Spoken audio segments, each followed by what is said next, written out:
Yes, sir. Yes, sir. What's good? What's good, everybody? What's popping, man? Salute to everybody that just jumped up in here, man. We're going to get a little more time to everybody, man. Give everybody a shout out. 913, man. You read my mind just for the text you, bro. Chappelle, what's happening? 913, man. What's good, bro? Let's go on and end that music, bro. I got to give people their proper salute. We are in 2025, bro. Man, y'all don't know how huge that is to me, man. I was told I wasn't gonna make it past 21. So every year after that is 100%. Man, awesome to me. You know what I mean? I see somebody that jumped in here. We gotta give them they just due. Salutes to Chappelle, man. Salutes to that boy 913. Salutes to that boy DJ. But I got a different one for you, man. It's for DJ, y'all. Happy birthday, bro. Happy birthday.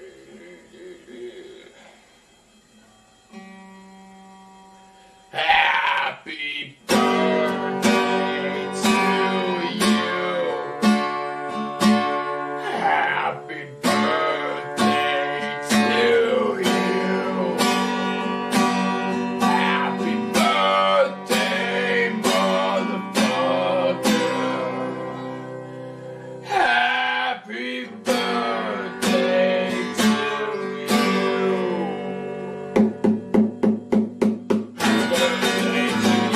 Happy birthday to you. Happy birthday, motherfucker. Happy birthday to you. Happy birthday to you. Happy birthday to you. Happy birthday, motherfucker. Happy birthday to you. Happy fucking birthday. Salutes to you, bro, man. Salutes to you. Real talk, man.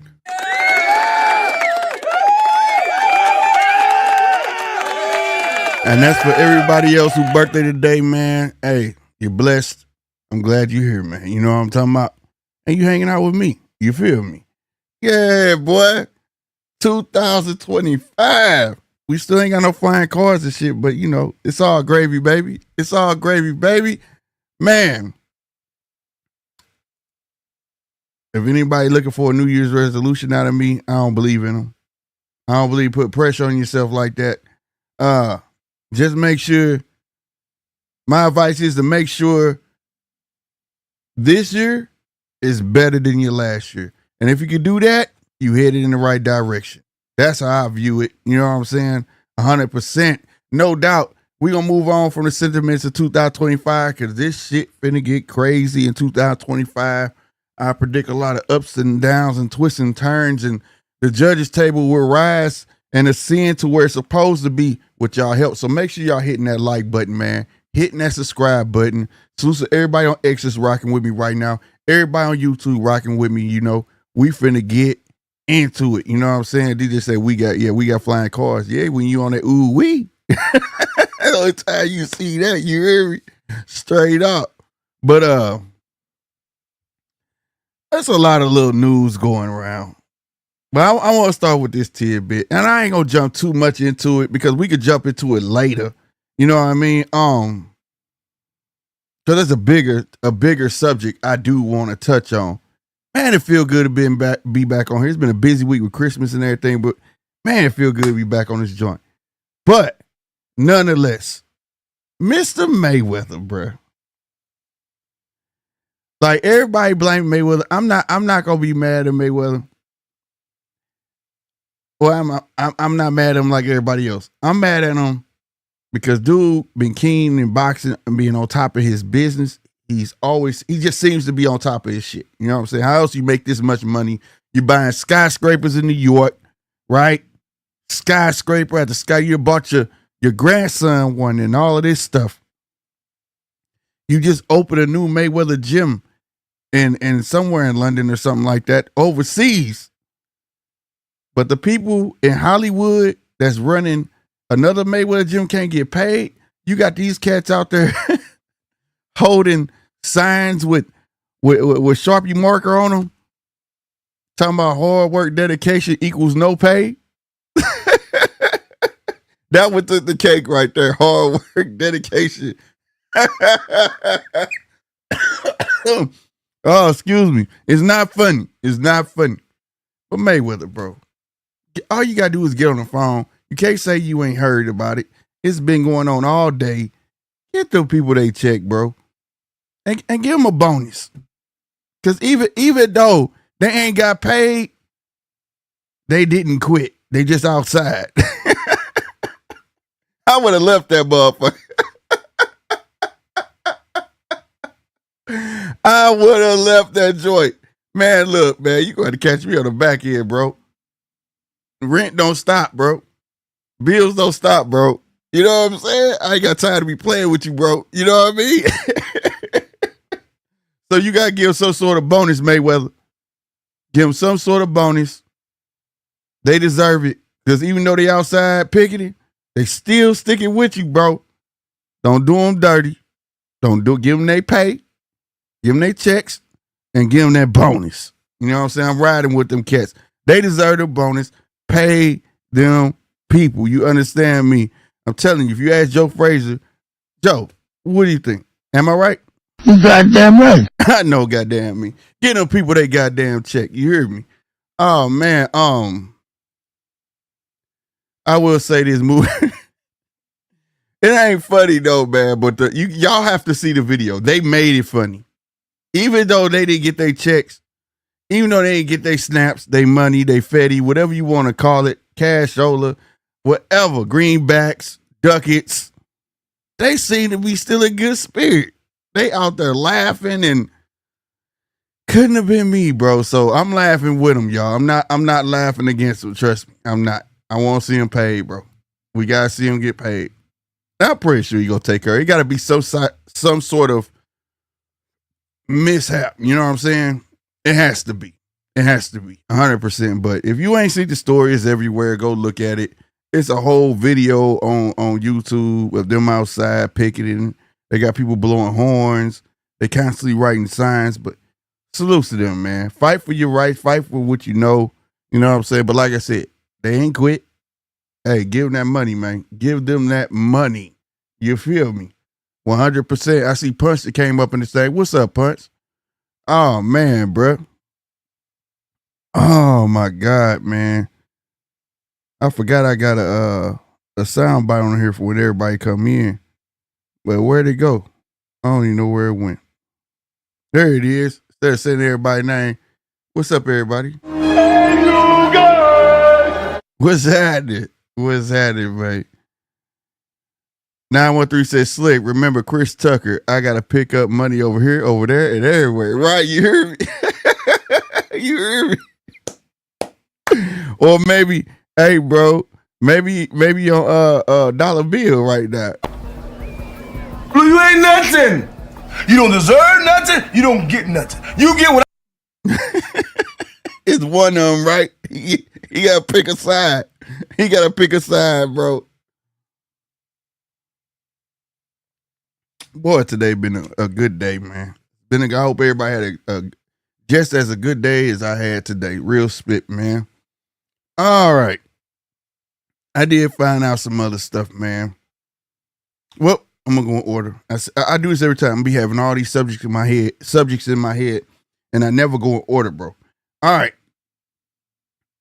A lot of people seem to be mad about this. AJ is eyeing, let me see, do I got it? He's eyeing Tyson Fury.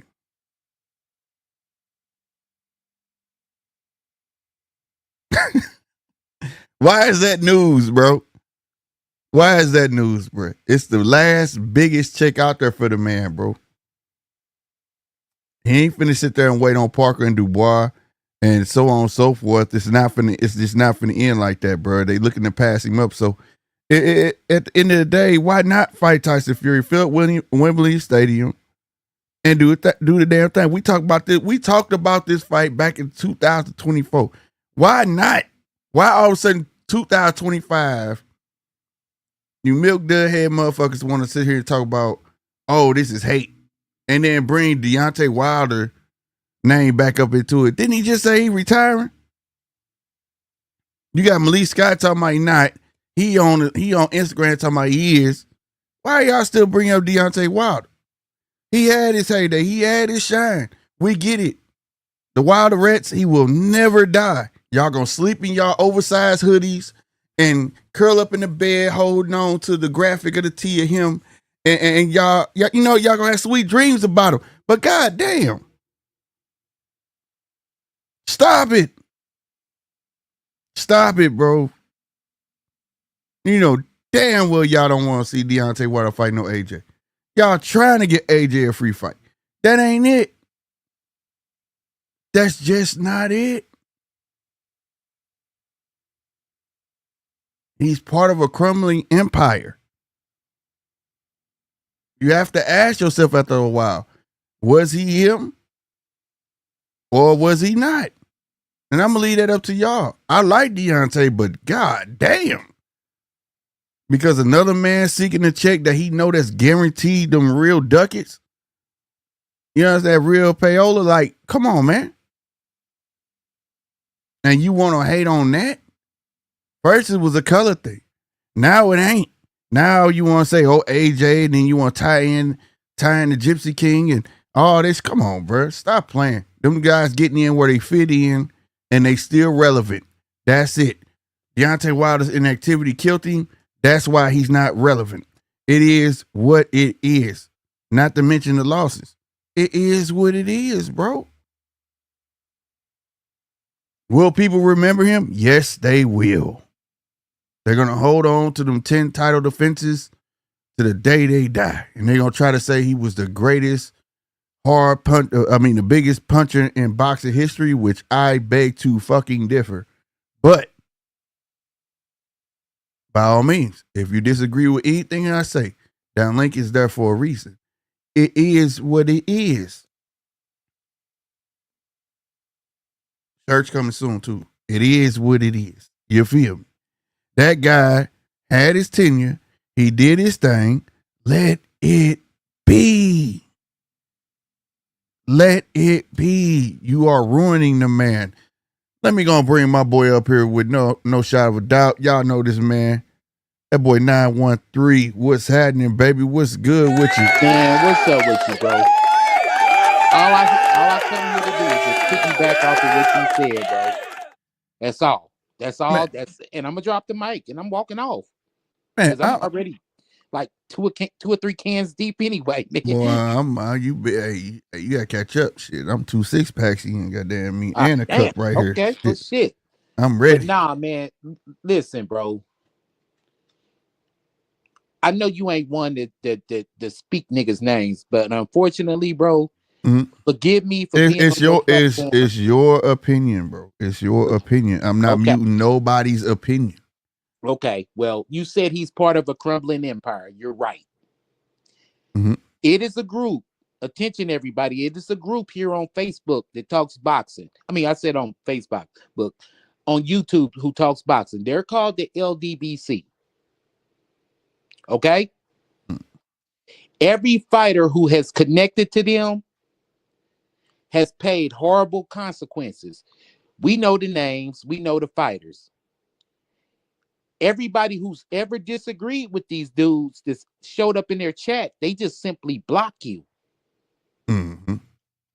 Now they're complaining about their numbers being down, but you blocked anybody that had any opinion different than yours. So y'all dying off that way. Y'all put y'all faith in the Earl Spence. Y'all call Bud top-ranked Toby. You call Bud a top-ranked, but hold on, wait. You supposed to be for the black fight fans and the black fighter. But you call Bud top-ranked Toby. Can't have it both ways. Bud washed Spence. You tried to make Fury Wilder into some kind of racist shit, knowing that, goddamn it, he even said on tape, I dug you up from the grave. Because that was a cherry pick gone wrong. Mm-hmm. He dug Fury up thinking it was sweet. He wasn't going to do shit. And guess what? Got knocked the fuck out. Mm-hmm. So you failed on that front. And then, for respect of a friend that I got on here and his family, I'm not going to talk about the other fighter for respect for my friend. For respect for you, pal, I'm not gonna say nothing. Mm-hmm. But they aligned with that certain group too. And nothing never goes right aligned with them dudes. And that's just my thought. I'm dropping the mic. And at this point, you niggas can't think that Wilder can beat any motherfucking body. For real, bro, at this point, I thought the heavyweight division out of all divisions in boxing was settled. I thought that shit was settled. It We know is. who the man is. We Without a know shadow of who a the doubt. man is. Without We a know shadow of a whose doubt. era this is. It's settled. 100%. 100%, bro. That's my take on it, bro. And stop, bro, because your fanboyism is gonna end up getting this guy seriously hurt. Because you seen how he can't even defend himself. Motherfucker Zhang hit him so bad, this nigga spun around, did a goddamn cartwheel. Get the Facts. fuck out of here. Facts. You know what I'm Chappelle saying? So, said, talk your shit now, bro. I ain't mad at you, bro. you know what I'm saying? But nah, man, out of respect for you, being my friend, bro, I'm not gonna go in. But if you ever had an ear, tell them to distance itself from them goofy ass dudes, bro.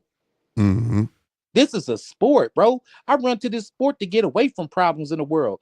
Man, we got guys from Australia. We have Mexican guys that come up here. We got all kind of guys coming up here. We may not always agree, but we can talk it out like men. You know what I mean? And talk some motherfucking boxing. And I'll leave the show sometimes, man. Hey, but these motherfuckers, sometimes somebody from the other race will convince me otherwise. And I'm like, damn, you know what? You're right. Mm-hmm. So stop making this shit about race. Deontay Wilder was never that skillful. Sorry, guys. He wasn't. Y'all know my take on it. He never was that. I give him props for being 19 years old and start boxing. Good shit. And God Mm-hmm. bless you to surround yourself with good people to help make that shit happen. But other than that, bro, you're done, bro. You washed. You not even top 5 of this era. Because Joseph Parker beat you. Speaks volumes, right? Dude, you see who Klitschko passed the torch to. Mm-hmm. AJ and Fury. Yep. Usyk came up from cruiserweight and beat who? AJ and Fury Fury. twice. Yep. Guess what? It was another secondary champion that AJ beat on the way up. Joseph Parker. Mm-hmm. Joseph Parker put hands and motherfucking feet on your bitch ass. Can we be done? That's all I'm saying, blood. I'm Simple. out. Drop the mic. You'll be back. You'll be back once I start on this other subject, nigga. Yeah, we're You'll going be to let back. the good times roll with my drunk ass. I feel you. You Fun got me up shit. here, nigga, on a Friday. You know a nigga frying chicken and shit. I know your ass is. Baby. I know, yeah. I did. Hey, this shout out to RC. We just had spaghetti and chicken, goddamn me. We just did, goddamn me. That shit burn his biscuits. I know it do, goddamn me. Shit. Hey, We man, sure Midwest did. turned me out, man. You know what, though? Hey, man, you know, my wife dropped some sweet nothings in my ear, bro. And I know when she trying to get ahead, she be like, hey, you know, I'm frying some fish, make some fish spaghetti tonight. I'm just letting you know. Damn right. That's that combo. I'm like, where you going? We going to Belize? Nigga, we going anywhere. Hey, nigga, here go my debit. Here go my debit card. Right. Go Go do your thing. Go do your thing. It's all good, baby. I done got turned out by a Midwest chick. Hey, it happens. It happens. Goddamn it. Ain't no escaping that allure. It happens. Man. But yeah, man. Deontay will be up for debate the rest of this year because of y'all. Y'all won't let him live. We don't want him to die. We want him to sell off into the sunset and live his life. But ain't no bringing this man back, comparing him to after what we just saw. Everybody who just fought that is a Deontay fan in here. Do you see him beating the Usyk? Do you see him even beating the AJ? Do you see him beating the motherfucking Tyson Fury? If he tried again. No. Do you see him beating him with Malik Scott? He not beating Parker. He not beating Zhang again. No rematches, bro, because they were too horrific. I will not take him serious, and he's not even. I don't even believe he's making a serious run as long as he got Malik Scott. I promise you, bro. And then, bro, Zane made him turn around and try to run out of a back door that didn't even exist. The shit didn't even exist. He tried to turn around and run. Stop it, bro. Like, it is what it is, bro. Man, Zane hit his ass. He turned around to get ice. Boy, right. He thought he was in a house. He thought he was in a house fire. He was trying to get out.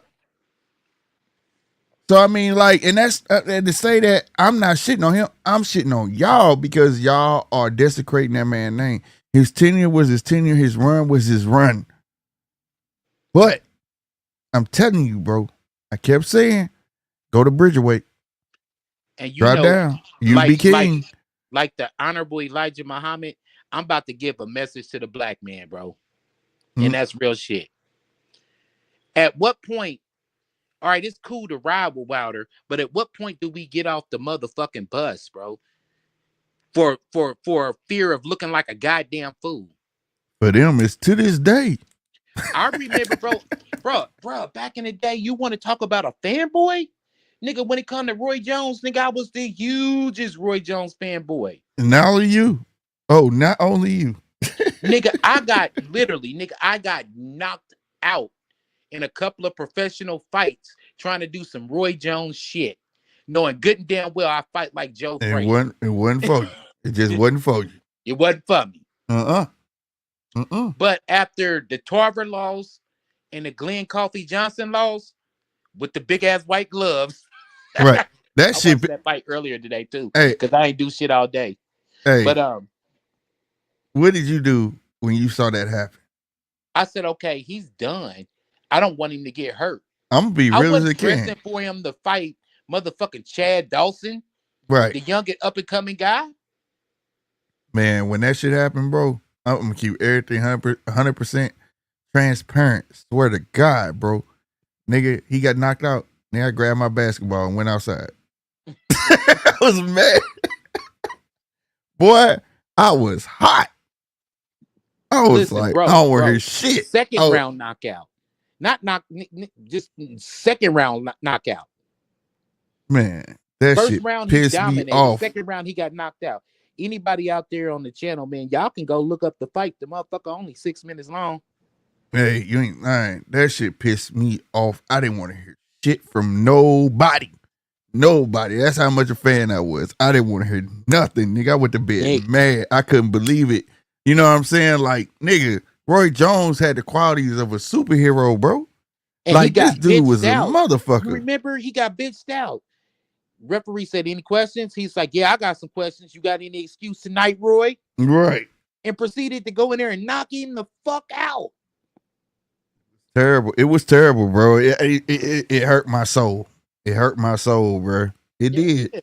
And so I can understand why y'all feel the way y'all feel, but I didn't go on to be like, oh, Roy's still that dude. I just didn't do it. Like I've always have remained a fan of boxing more than a fan of a man. When that happened and I got over my sorrows, I was like, shit, Roy's done. You know what I'm saying? But you know I accepted it. You know what, bro? I think a lot of those guys are victims of circumstance. Because if you think about it, it's all about timing and everything. I think when the glove gate came up, it was dead smack in the middle of COVID. Motherfuckers didn't have nothing to do, nothing to talk about. They were stuck in their house. And only thing you could do during COVID shit, I got caught up with a whole bunch of Netflix series that I never thought I would watch. You ain't lying. You feel ain't me? Lying. Right. So if you really think about it, bro, they obsessed over the shit because that's all they had to talk about. It wasn't shit going on. I think it's deeper. I think they wish their daddy came home. and he reminded him of him. So sick because they ain't nut hugging. I'm talking about they ain't holding on by her of his nuts. They living in that motherfucker. Goddamn me. They wish they came out of it. For the record, them bullshit ass narratives y'all say to defend him with like a guy like me and Slick, that shit don't work. Yes, nigga, we grew No. up with a father in the household. We grew up with Yeah. our dads. Yeah, You bro. see what I'm saying? That ain't it, bro. That ain't it. And it kills me to still try to make relevance, right, of this guy. Self-hate, nigga, I went to the Million Man March back in 96. Look it up. Right. You know what I'm saying? So, like, when Roy lost, I still was a fan of Roy. I ain't give a fuck. You feel me? But I still knew, like, okay, Roy, it's time. You know what I'm saying? It is what it is. And that's you how I hit felt. your cap. Yeah, like it's time. It's time, bro. You know what I mean? But I didn't go on. He still will do this. He still no, bro. Like it just sometimes it is what it is. Salutes to Mark. But that's I don't know. That's what bothers me. They don't understand when another man is taking up for another man. You making that man like a bitch. Yep. When people try to do it for me, I be like, shut up. I didn't ask you to do that. You see what I'm saying? Man, I wish you had that clip. Yo, King is here. You fake ass Wakanda ass nigga. That shit is weird, bro. Yo, King is here. You Man, making them look so. You making them look so bad. I guarantee you, bro. After Wilder lost, that nigga sit up and watch the Black Panther movie over and over and over again. But like, really, the shit is weak. At what time, bro? Okay, me being an African American man. And when do we say, okay, bro, take the football helmet off, the motherfucking cowboy boot on one leg, you know what I'm saying? The hush puppies on another leg. And nigga, no, you can't put a furry Kango on top of them cowboy boots. When do we get off, bro? When do we say, all right, bro, stop this shit? Right. No, 100%. Bruh, like I was telling somebody else today, because I think I found you earlier, this shit continued, right? Yeah. So, I said, y'all didn't have this type of love for Miguel Cotto. Boy. Miguel Cotto went on losing streak. Miguel Cotto came back, though, with a vengeance. He got his little tattoos, trapped himself in a dark room like a pit bull, came out swinging. Made the necessary adjustments. Freddie Roach, you understand me? Yeah. And got back on the fucking ball. But y'all wasn't saying, oh, he done. And y'all know he didn't know. Y'all ain't giving him that love. A guy that actually came back and still proved he was what? Worthy. Oh, man, that was a hell of a fight, that Margarito fight. When he stopped him. Yeah. And he just stood in the ring, just looked at him in his face. Like, didn't say nothing. That's what I'm saying. Just looked at him. Sometimes you got... There, bro. That was gangster, bro. Hey, salutes to Jamel Herring, bro. Hey, I like his show. Like he said, like the name of their show, that's what he did. He bet on himself. That's what he did, bro. That's dope, bro. And just on a side note, Jamel, where you get that fucking hair from, bro? You gotta tell me, man. Because I don't know where you got it from. But anyway, we'll keep it moving. He bet on himself, came back and did what he did. It'd be different if you guys would let that man do that. If you guys wouldn't make all these excuses for these dudes, that's what's wrong with sports now. Y'all want sports to be soft as you niggas.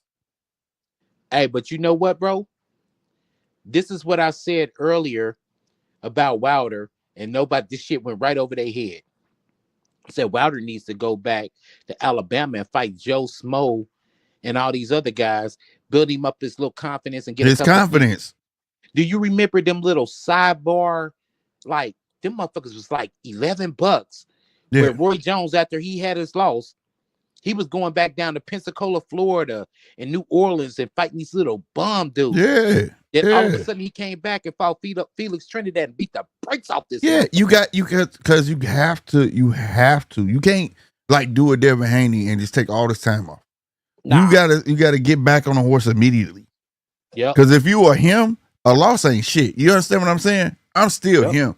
I just gotta put what they say, put my shit back in perspective. You know what I'm saying? Now I need to see that I'm getting older. What am I still capable of and what I'm not? What I need to do to rework. You know what I'm saying? Mm-hmm. Like even Mayweather, I bring Mayweather up. Y'all think Mayweather just a fucking gym rat? Mayweather sparred all the fucking time. You think he just sparred all the fucking time as he got older? No. He with younger cats? No. When he sparred Earl, he needed to know what he still could do and what the fuck he can't do. While everybody was like, "Oh, Earl got the best of him." It was really about that man trying to figure out, am I able still to compete with these young motherfuckers Or no. or not? Thank you. That's the side that people don't look at, bro. You see what I'm saying? That's why you saw Mayweather spread his legs, learn how to work the upper body movement more. His hips and shit was gone, bro. Yeah. He realized that in the gym. So now it's time to develop this whole other style. You understand what I'm saying? My hips is failing. Damn, my hands is failing. Yeah. You know what I mean? And that's what they don't look at. And I ain't gonna lie, it pisses me off because they so quick to congratulate them motherfuckers. They see somebody lose. Yep. You seen them lose. Let me tell you something in life. You know, everybody who's ever lost that y'all know, I mean, everybody who's winning, they've lost, nigga. Whether you saw it or not. But that loss was a learning experience, bro, so it don't happen again. That's the shit I like to see. That's what boxing used to be about. You know what, bro? For the record, what you was talking about earlier, I love the possibility of an AJ and Fury fight because I understand that they're fighting for the number 2 slot. Right. They fight for that get back. The world championship of themselves. That get back. Who's number 2? Okay. Fury beat us both. I mean, Usyk beat us both twice. So who's going to be the number 2 guy when it's all said and done? Point blank. And if I want that third shot, I deserve it. Yep. That's what I'm saying. And I don't know, man. It's like they just choose to want to make narratives in their own fucking head, bro. And the narrative of boxing is the narrative of boxing. You can't create a narrative of your own and want that shit to be your own. Boxing ain't mine. Boxing ain't nines. Boxing ain't yours. You understand me? Boxing is an entity of its own, and it's one of the purest sports that's out there. Now, we do have shenanigans.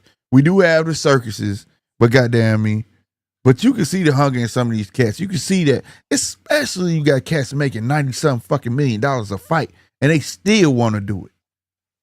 It's crazy you said that, man. I was on T.O.'s live last night. Shout out to Heavy Bag Boxing TV, too. Salute. And I was telling you, motherfuckers got to read the room, bro. You take a guy like a Earl Spence, right? If you read the room, he ain't really trying to box. He's not hungry for this shit no more. He could give a lovely fuck. Yeah, fight would have been sold up, signed and delivered. Period.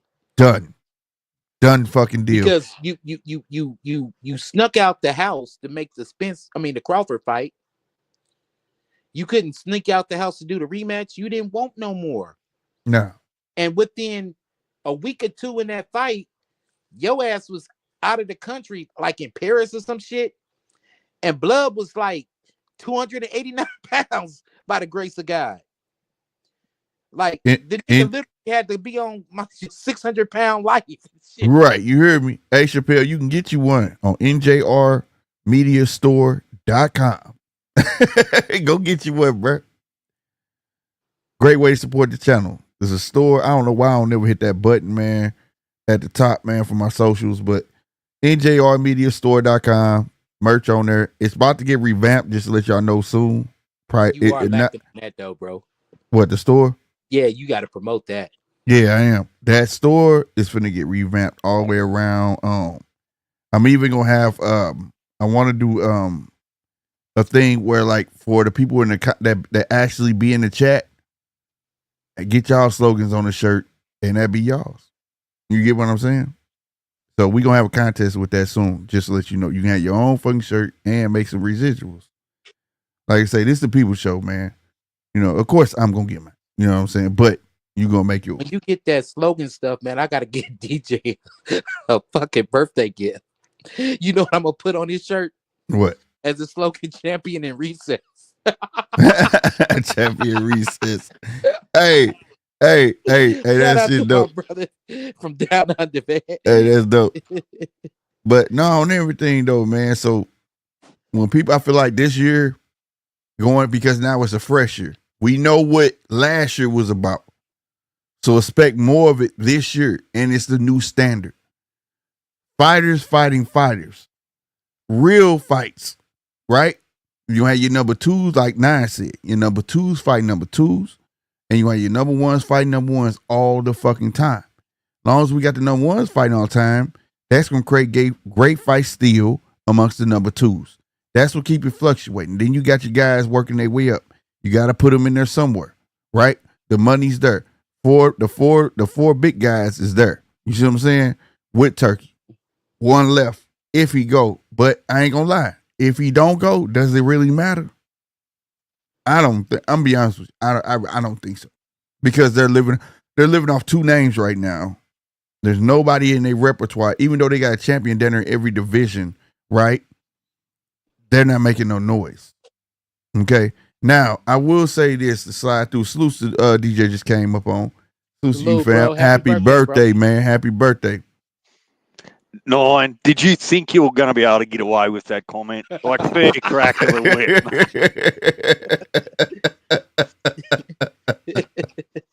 whip. Well, man, over here in the States, man, we got this tradition. It's called birthday licks. For however age you are, yeah, you get that many birthday licks. Get a lick off of you, bro.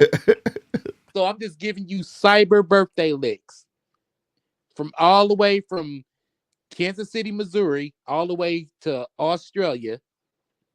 That was your birthday lick. How old are you, by the way? Because I got some more to go.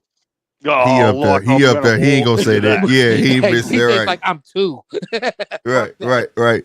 I'm finna say, because I don't know if he been exercising. I'm like, no, don't say. I'm exercising.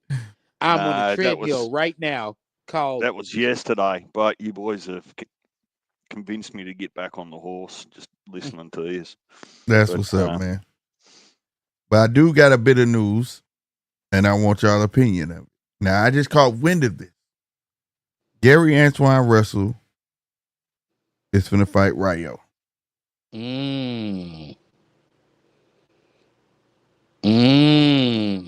Why the fuck your sound effect match my face? Fuck no. That's weird. Intriguing. When was the last time Gary fought? How long ago? Puyo. This summer. That was Puyo. Yeah, he lost to Puyo. And it was Alberto a close Puyo. It was close.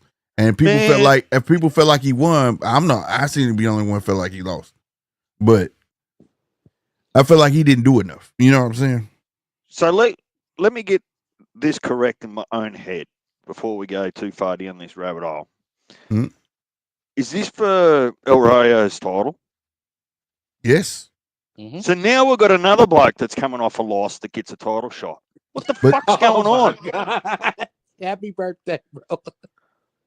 It's Rayo's choice, but but peep this though. It's not him. It's Rayo. It's their choice. Rayo was an Olympian too, wasn't he? I think he was an Olympian. I'm not sure. I don't want to get the line on you. But how does the sanctioning body go? Yep, they're the two best, or potentially the two best fighting for our title. Well, they gave him out. I think they gave him out because Pitbull turned down the rematch. You remember it was supposed to be a rematch. It was a rematch clause. Pitbull said no. And they went after Pitbull. Pitbull said no, he wasn't fighting him. So, but there's plenty of other potential at 140. No doubt. I'm just saying I think that's the reason they gave him his out. You know what I'm saying? I think that's the only reason he gets to pick it. He gets it, but he gets a voluntary though. He don't have to fight. He doesn't have to have a mandatory right now. He fought a champ, just won a belt, so he'll get the voluntary. Can this be a style that they're looking forward to preparing for something bigger? Like hell yeah, or something. Fucking right. Hell yeah. Look, Gary Antoine Russell lost that in the fight because I felt like he didn't do too much. It wasn't because he garbage. You know what I'm saying? He's not garbage at all. Nah. He's not garbage at all, bro. He's an Olympian, and he was coming off of like a year layoff, too. Yeah. So, at the end of the day, Rayo in for a fight. A year off. What was he champion in recess? Southpaw against Southpaw. And I think the only thing Gary going to have to lay off of, watch out for, is that left hand from Rayo. Hey, but let me ask you a question. Do you think the Russells are as good as they was before their father passed? Because pretty much Gary Antoine is pretty much I mean no Gary, just plain old Gary Russell, the older brother, Right, the older brother, is the one coaching that's now. training. Right. Mm-hmm. Do you think they're as good as they was with their father? We'll see after this fight. We'll definitely see. I think they all took a hit from that shit, bro. I do too. I do too. Because the father kept him active. The father kept him moving. The father kept, you know what I'm saying? Um, we'll definitely see after this, but it just seems like Gary Antoine is definitely carrying the torch. You get what I'm saying? Mm-hmm. He's definitely trying to carry that torch. It's a lot of pressure. You know what I mean? I will say, is he as gifted as the older brother? No. Nah. No, he's not. But he does hold his own right. You get what I'm saying? He does But hold his own what right. Gary Russell lacks in speed and timing, Gary Antoine Russell takes up with power, punching power. Pop, he got pop. Right. Exactly. And you got to Exactly, remember bro. though, the guy who was it that he lost to? Oh, I can't remember. It was Puyo. Puyo. That was the first guy that ever went the distance with him too. Yeah, first guy won this. I just feel like the reason Gary didn't win is because he didn't press the issue. It wasn't that he wasn't punching. It wasn't that he wasn't doing what he was supposed to do. He just didn't press the issue. Puyo, even though he was missing, he was pressing the issue. I said this the last time I was on here. It seems like judges are strictly going for what? Aggression. Yep. Hey, you know what? You want to know a fun fact though, Deej? Deej, you there, bro? Yeah, go ahead. I'm just looking at the 140 divisions for you. Yeah. Do you know that Gary Antoine Russell has fought Boots Ennis 3 times in the amateur and beat him all 3 times? All 3 times. Yep. That's why Boots didn't go to the Olympics and Gary Antoine did, because Gary Antoine just pretty much had a hold on the whole Olympic thing. Yep. Now, keep in mind, amateur boxing and professional boxing is 2 totally different things. But the similarities is this: you get in the ring and it says ding ding. You feel me? Yeah. And psychologically, that could work against you if you say, well, damn, does this guy got my number? And to be fair, this is something we never said on here, and I know now I can attest to it. You could be an amateur and fight like a pro, and they'll kill you in the amateur because the way they score. You see what I'm saying? Mm-hmm. So that's why you see some amateurs say, "Fuck it, I'm gonna go ahead and go pro," and they don't go far. They don't. You know what I'm saying? You understand what I'm saying? Like Terence. Right. Like Terence. You fight like a pro. That they ain't gonna do. They don't do good in the amateurs because of the way they score. So like, sometime if you don't have that amateur pedigree where it looked like you did good, sometimes you got to go back and actually watch it. You get what I'm saying? Mm-hmm. I caught a couple fighters like that actually like, damn, this dude ready for the pro. You know what I'm saying? Like he fight like a fucking pro. You know what though, Slick, bro? That's ironic. We never said this on the channel because every day when we talk to each other, that's said, but we never say bro. it. That's crazy, huh? Yeah. So like, people like that's the things like where if boxing was mainstream, like it goes back to what I said, like how RC could tell you where the kid went to high school at in football, who his daddy is, what schools was willing to draft him. He went to the college. He could tell you all that. Oh yeah, his sophomore year of high school, he dropped out of this high school and then went across state to this high school, but he really lived over there. Yeah, you know what I'm saying? He had to stay. Bro. He had to stay with such so he could be in this fucking area code to go to this school so he get recognized. You know what I mean? Like it's that like deep. Encyclopedia and shit. Yeah, it's that deep with football. That's how I am with boxing. And I feel like if they would make boxing if they can get boxing mainstream, then it could be that. You know what I'm saying? Because it'd be a lot going on, and people don't even know that you could watch half these amateurs, half of them, at least half the nationals, on YouTube. You get what I'm saying? You could watch this shit live. Mm-hmm. You know what I mean? And that's where the overuse of the pay-per-view model is actually working against them. It's not only pissing the fans off that actually want to watch boxing, but for those that don't get it free, just don't get exposure to it. Yeah, that's what I'm saying. So you're not going to wake up one morning and go, you know what? I've decided I'm going to watch some boxing. Oh yeah, I'll just go and buy this for $80. Damn, DJ, it's just back to front. Did you buy you a new mic? That motherfucker sound good. Maybe I'm just not mumbling.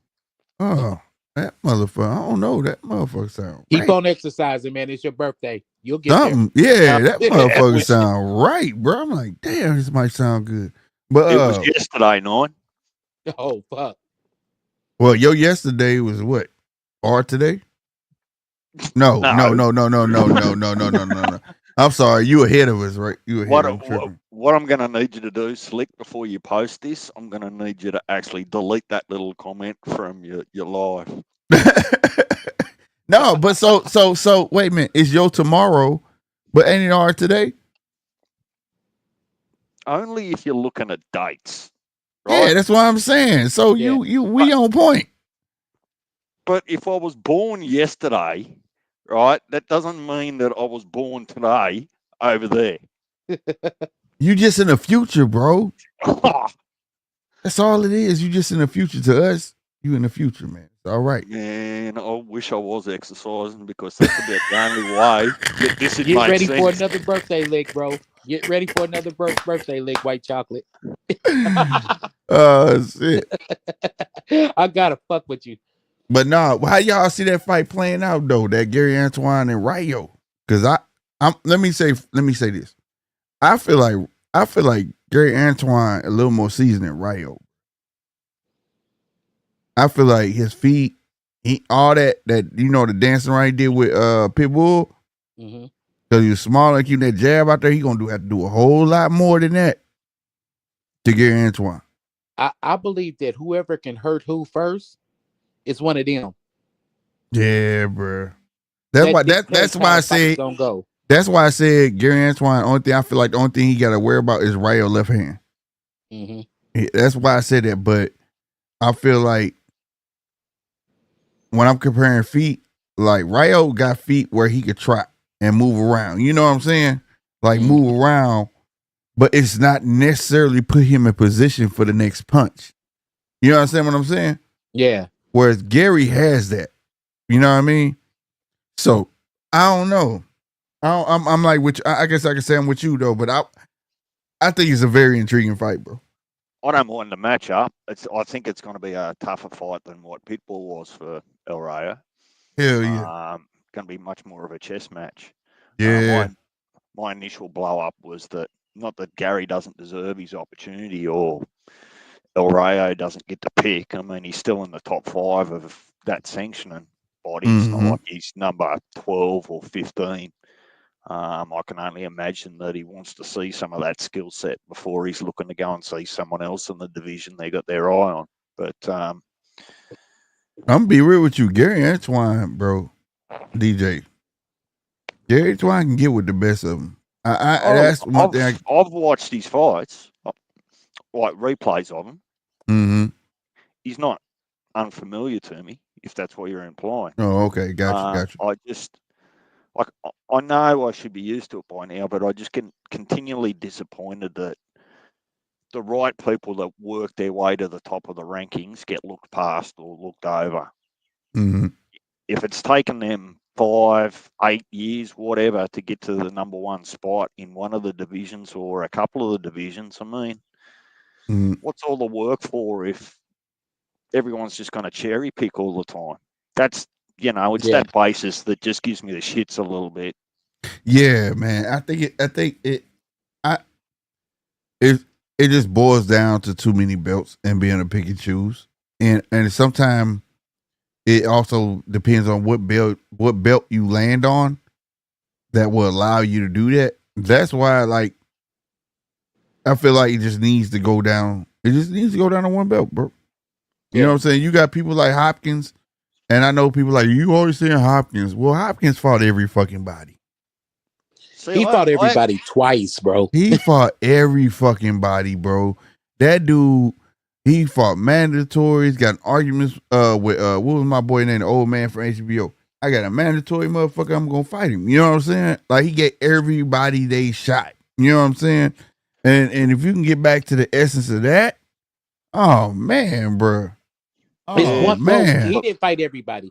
It's one person I wanted to see Hopkins fight, but timing was off because before Hopkins got to the top 10, this guy moved to 168, and that's Hopkins versus James Toney.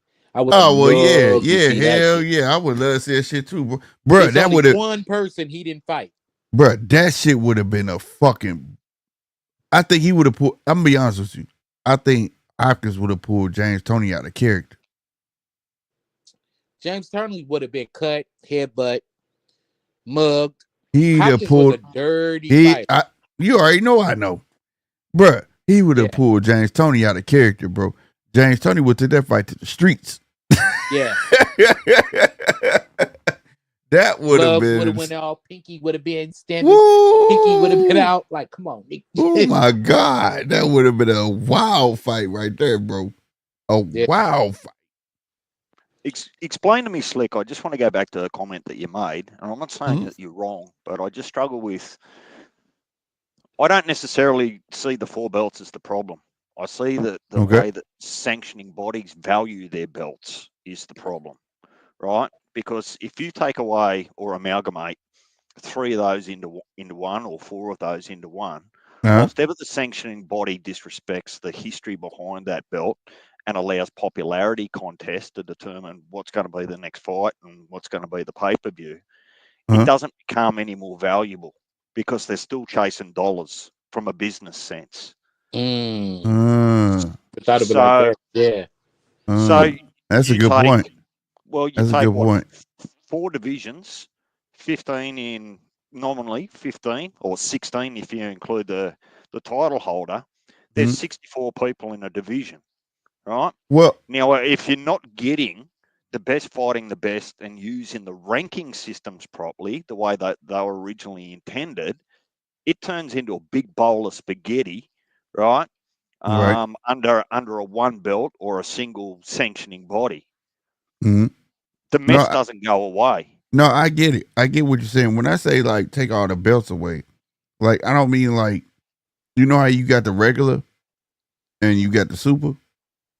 I'll keep them. But like I get what you're saying though, where there still could be some negligence going on. You know what I mean? But the ultimate solution would be just a governing body over all of them. Like that would be ultimate solution where like how the NFL has theirs, where you can get fined. Where say like okay, in the NFL you had the NFL and then you got the clubs, right? You got the teams, they're the clubs, right?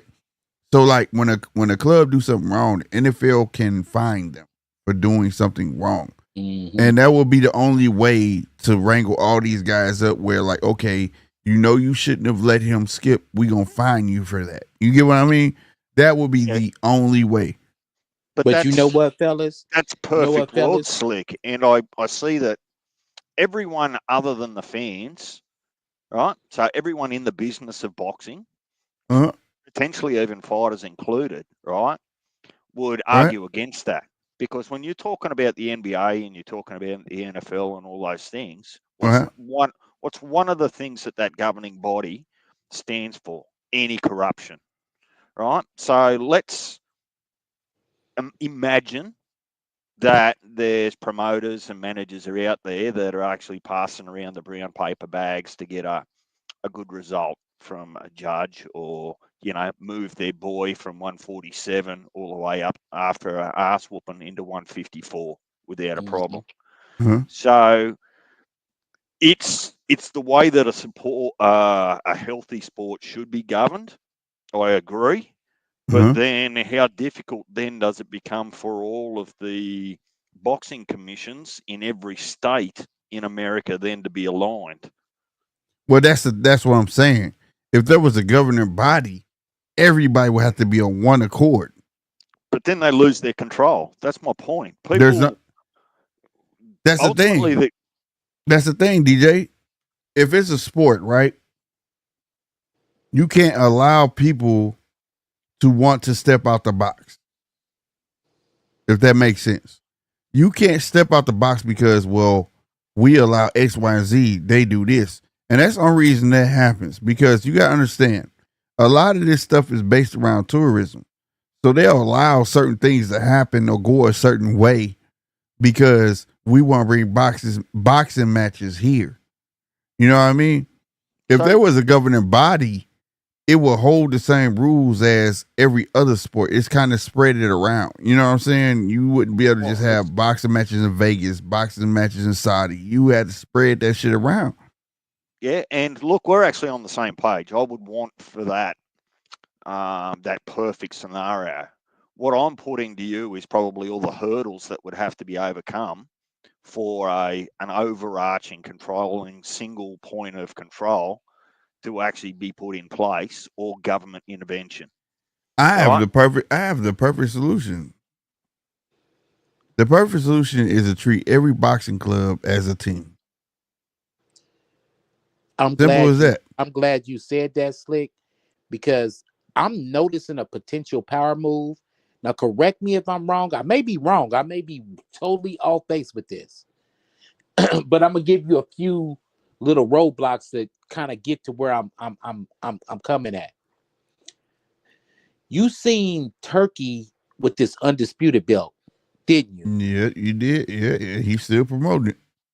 And it's you've heard him say in a couple of interviews how sanctioning bodies and promoters, how it's hard to kind of navigate around trying to make these fights. Mm-hmm. What's the major purchase he just made? 13% of the zone. No. What? He bought the Ring magazine from us. Oh, yeah. He controlled it now. So what is the Ring magazine belt? How in the eyes of boxer fan, if you got the Ring magazine belt, what's that? Yeah. Absolution. You're right. Absolutely the man. If you have the Ring, fuck the WBA, WBC, all the alphabet committees or whatever. But you know, that's what that Ring, you the shit. I feel like that's what made WBC bend. Yep.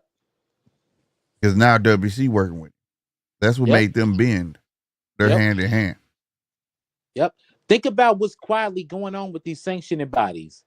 WBA saying, fuck you, BoxRec. It's a lot of shit going on in the background. There's rumblings with these sanctioning bodies.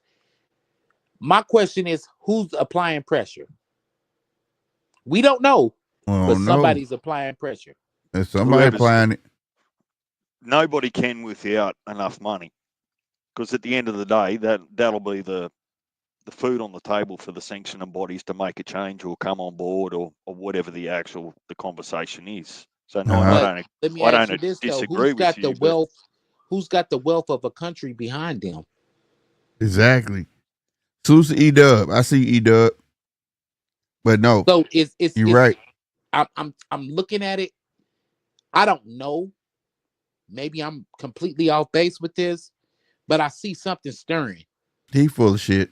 He know. Look, Turkey is like real estate, or if you play Monopoly, he who controls the board controls the game, or chess, and that's what that man is playing. He putting pieces in place to the point where you can't deny him, and that's what it's about.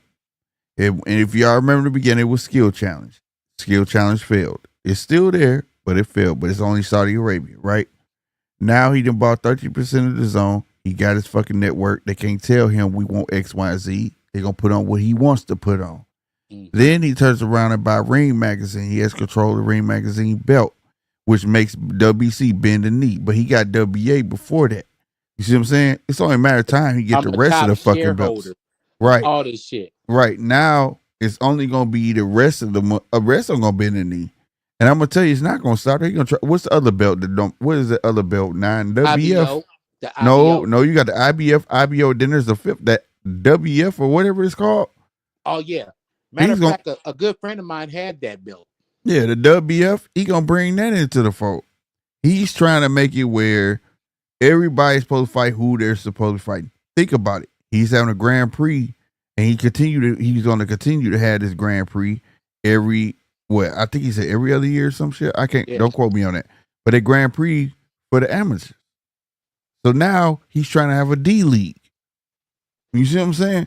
He's trying Sidebar, to. DJ, a friend of mine, a fighter by the name of Rob Calloway, fought one of your homegrown boys, Bob Mirovich. Have you ever heard of him? A heavyweight back in the day? Can't say I have. But I might Oh, not look be it as up. old as you either way. Either nine. Yeah, how old are you, bro? He's still trying to get that out of.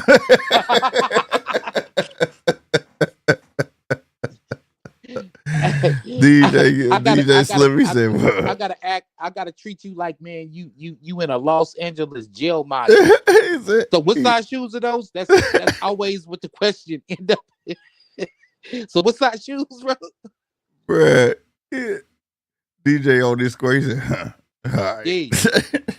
I'm just not going to. RC was baiting me all day yesterday, and we were going at it over different things. But so I'm not. Can I get this sidebar question out too?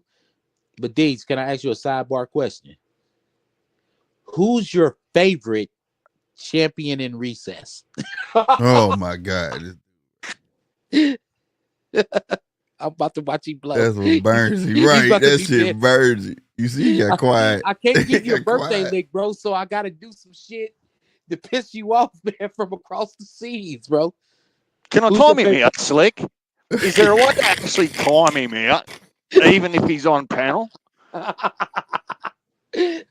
No, it ain't, man. He got a wrench. It's impossible, bro. It's impossible. Oh, shit. That shit hilarious, bro. You already know that was gonna burn you, man. But I think Turkey trying to put a foothold on boxing. And he's really like, he wants the fights he wants. But at the same time, I do think he got boxing in his best interest. And he just want people quit playing around, pussyfoot with the circus act.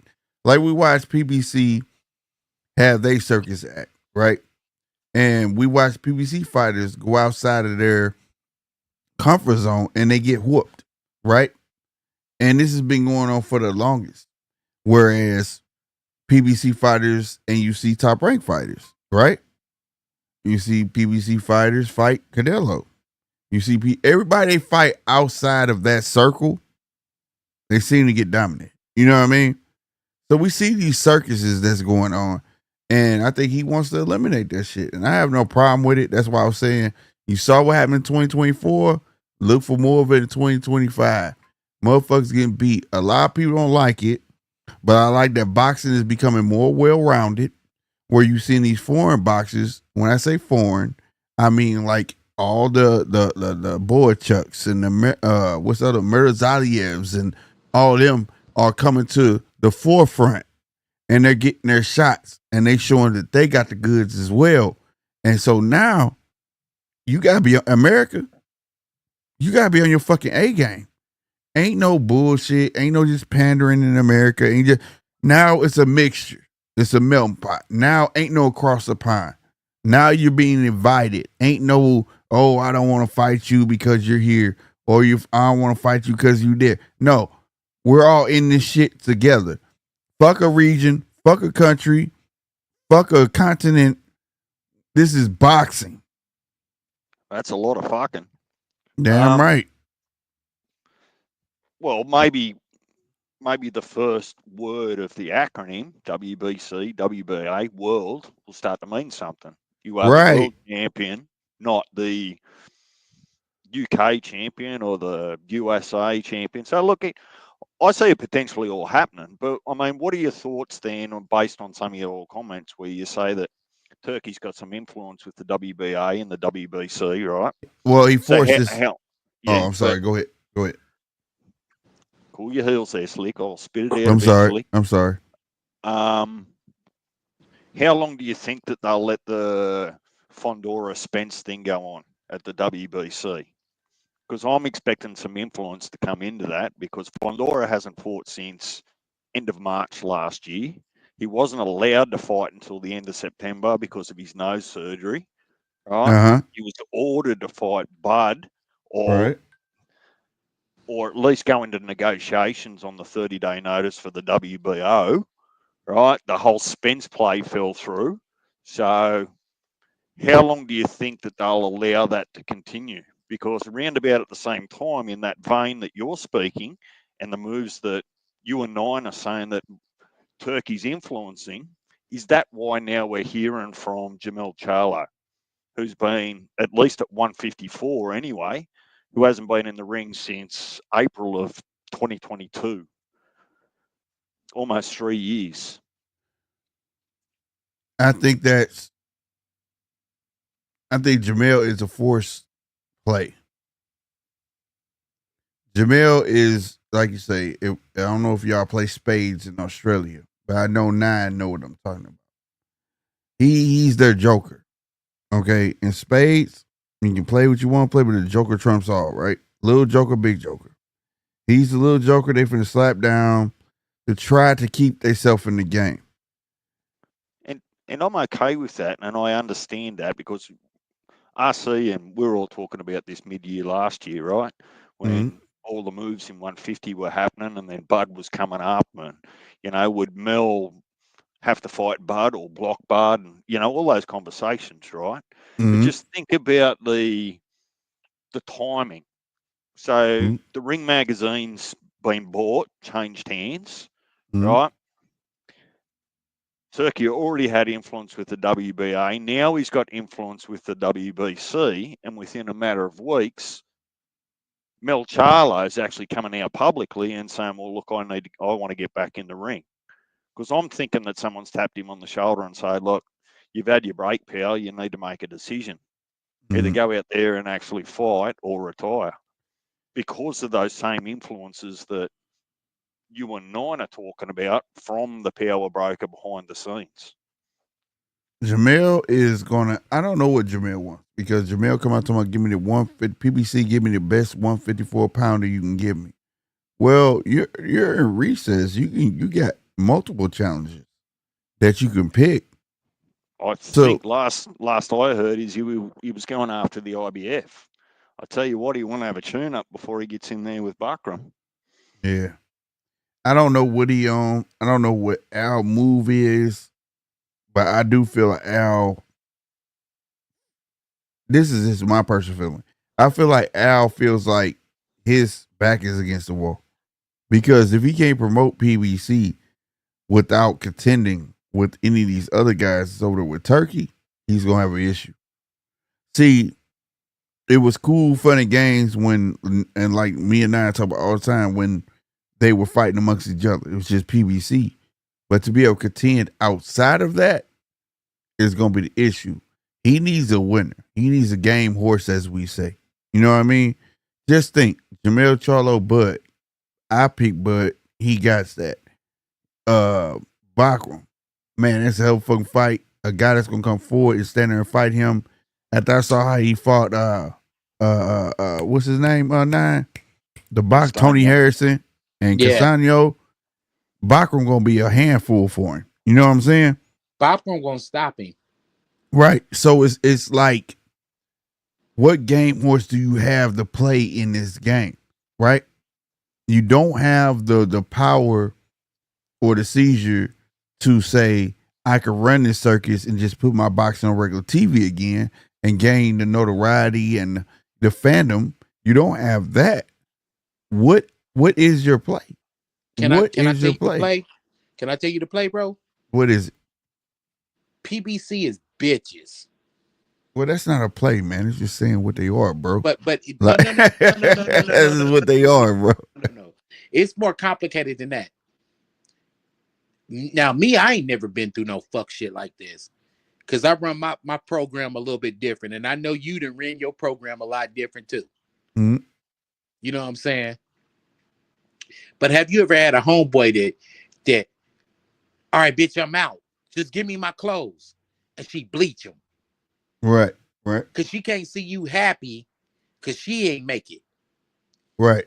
And you a fly ass nigga. You got Gucci, Louis, Polo out the motherfucker wazoo, and the bitch is bleaching your motherfucking clothes.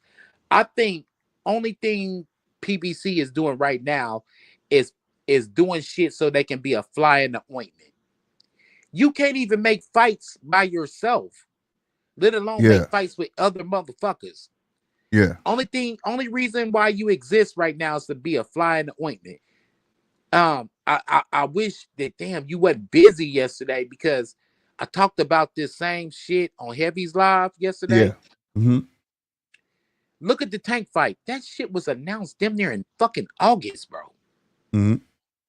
We just got a press conference a month ago. Mm-hmm. And the fight ain't gonna take place for another 2 or 3 months from now. True. If it The take place. whole motherfucking production is taking a damn near a motherfucking year. But guess what it's doing at the same time? Everybody who wants to fight Tank, oh man, you can't fight him, man. You know he got to fight right now. It's running out the fucking play clock.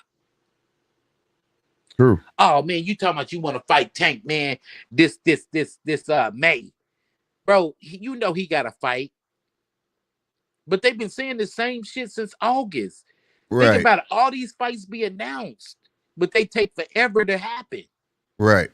Right. I know I'm not the only motherfucker noticing this shit. Mm-hmm. Especially guys like me who, all right, let me give you a prime example. It was a huge press conference call back in the early 2000s by a promoter. Goose and Tudor Promotions. Remember Goose and Tudor? Yep. The same motherfuckers that Andre Ward had problems with. Yeah, because he died on him and then he had to get up out of the country. We got on YouTube to watch what the fuck was the grand announcement. When we got up on YouTube and see the grand announcement, we seen James Toney versus Evander Holyfield. Right. The fight happened 2 months later. Right. Mm-hmm. These dudes is way off base. Yeah. Bro, they announcing these fights and you not even getting a press conference till 6 months later. That looks like motherfuckers who's running out the play clock. Right. That, in a gymnasium. That's why I said. That's why I call it a circus. That's why I call it a circus. Yeah. It's a circus. They running out the play clock, bro. You drumming up the hype to try to get them ticket sales to see if it's gonna bite. If it don't bite, then you change it. You know what I mean? It's a circus, bro. Whereas boxing is boxing. If your guy's that guy, you know, he gonna prove himself and he gonna continuously sell, you know, whatnot. But anybody from LA out there, shout out to y'all, because y'all understand what the fuck I'm saying. The shit was they threw the shit, nigga, in Inglewood High, right off of Manchester, nigga. And it was catered by Brawley Huts. hell no. Salute to Rob. I see you, Rob. Salute to my brother, man. But yeah, that shit was so low budget, it was pathetic, bro. They running out the play clock. How we wrong, Rob? What you talking about, Rob? Come on down, bro. Come on down. Get on the link, bro. Get on the link, bro. Link, Rob. It's just one night. It's just one night. And it's DJ's birthday, man. You got to give him a birthday lick too. He said PBC is all we got. He not. He's just. I knew it. It's a circus, man. He's just here. Come on, Rob. Just to bait us. Hey, I know. Hey, bro, we not broke dudes, bro. So I know you got a DVR. Hit the pause button, Rob. Right, Rob. Come on up, man. For your football game that you watching. Hit the pause button. Come up. Rob still got Rob still got TiVo. Rob still got TiVo. He got he still got TiVo player. Come on, man. Hit pause on the TiVo player. It got you, bro. It got you, bro. Before we switch subjects, man. But yeah, no, for real, man. I mean, I definitely agree, and it's crazy because it wasn't just PBC. The other ones were starting to follow that. As much as they hated PBC, they was down there finna follow the same shit. Mm-hmm. They was. So you don't see them people down at Bob Arm like that. No, it's crazy. Your chat just popped up, but I just said that. The other ones was about to fall in that same lane. And and it was going to become one big wide circus. Like you got Ringling Brothers. What's the other circus? Barnum and Bailey. Ballin and Bailey. It was going to be like that. Soul Circus. Soul Circus. Yeah. It was going to be. Everybody's going to be their own fucking circus, bro. You know what I'm saying? And nobody's going to see who was the best. And that's what it was turning into, bro. You know what I mean? Real talk. We're not just saying PBC. Just PBC gave us Ringling Brothers, which is the biggest one, and they had it going. You know what I mean? But everybody else was finna follow that creed. They was finna follow it. Mm-hmm. You know what? For y'all, I'm coming on. Give me a minute. Bet. Rob coming on. Rare appearance during football season, bro. Get ready to record this, Slick, because I reckon real he's shit. hot. Yeah, he's going to be coming in proper hot. He is. He said I can feel it. But no, on everything, that's how it was, man. Like, that's how I seen it happening. You know what I mean? Like, I'm be honest with you. PBC pumped up all them stations, right? That's the minute Bob started pumping up all his shows of all his up and comers. You know what I mean? Like, you start seeing the circus starting to be pumped. That's when Golden Boy said, you know what? We're going to use YouTube. We're going to start pumping up all our, you know what I mean? But nobody was fighting outside of their promotion. You get what I mean? Where's PBC putting the February card on? Is that on Amazon? Amazon. And it might be their last. On an island. Called Amazon. Yep. No lie. Real talk. That's that famous PBC island we talking about. Yep. And then gonna join forces. I mean, shit, man. They're going to have to go out. Think about it, man. How many new motherfucking fighters going to PBC? You don't hear that, right? We hear about new fighters get signed everywhere else but PBC. They still holding on to the old crop. And they tripping. Slick, you've been saying that shit for the past 3 or 4 years. Swear to God, they bro. Still ain't got it.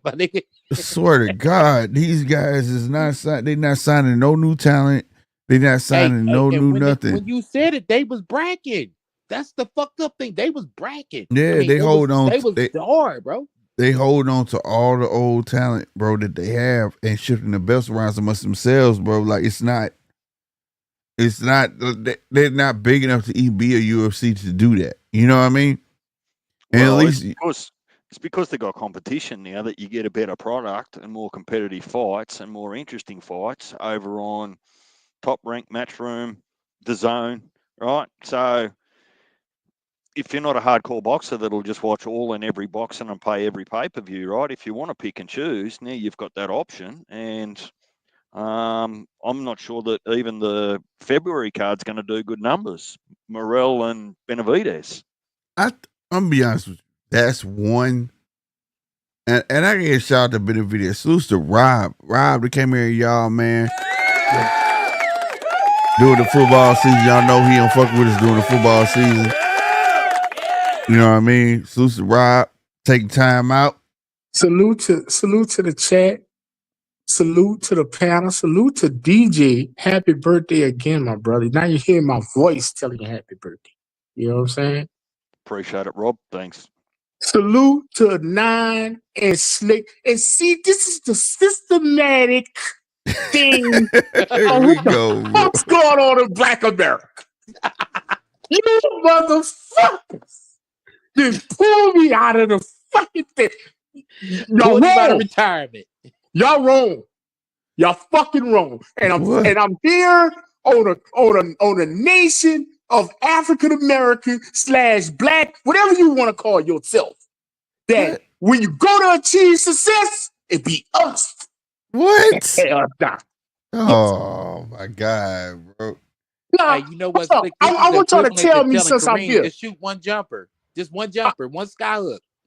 I want you, since I'm here, to tell me what is really the problem with PBC. And before I let y'all go, I love this island shit.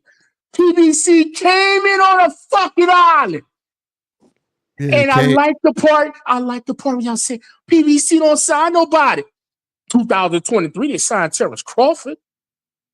Yeah, but Hello? that wasn't he not, but that's one fight though, bro. We talking about long-term new talent. He signed Canelo Alvarez in 2022. Long-time entertainment, long-time contract. Who is he signed new? Let me tell you something. Who is he? Terrence would still be on PBC. Hold on. And to be fair, Terrence is an old head. Canelo's an old head. What new talent is PBC signing?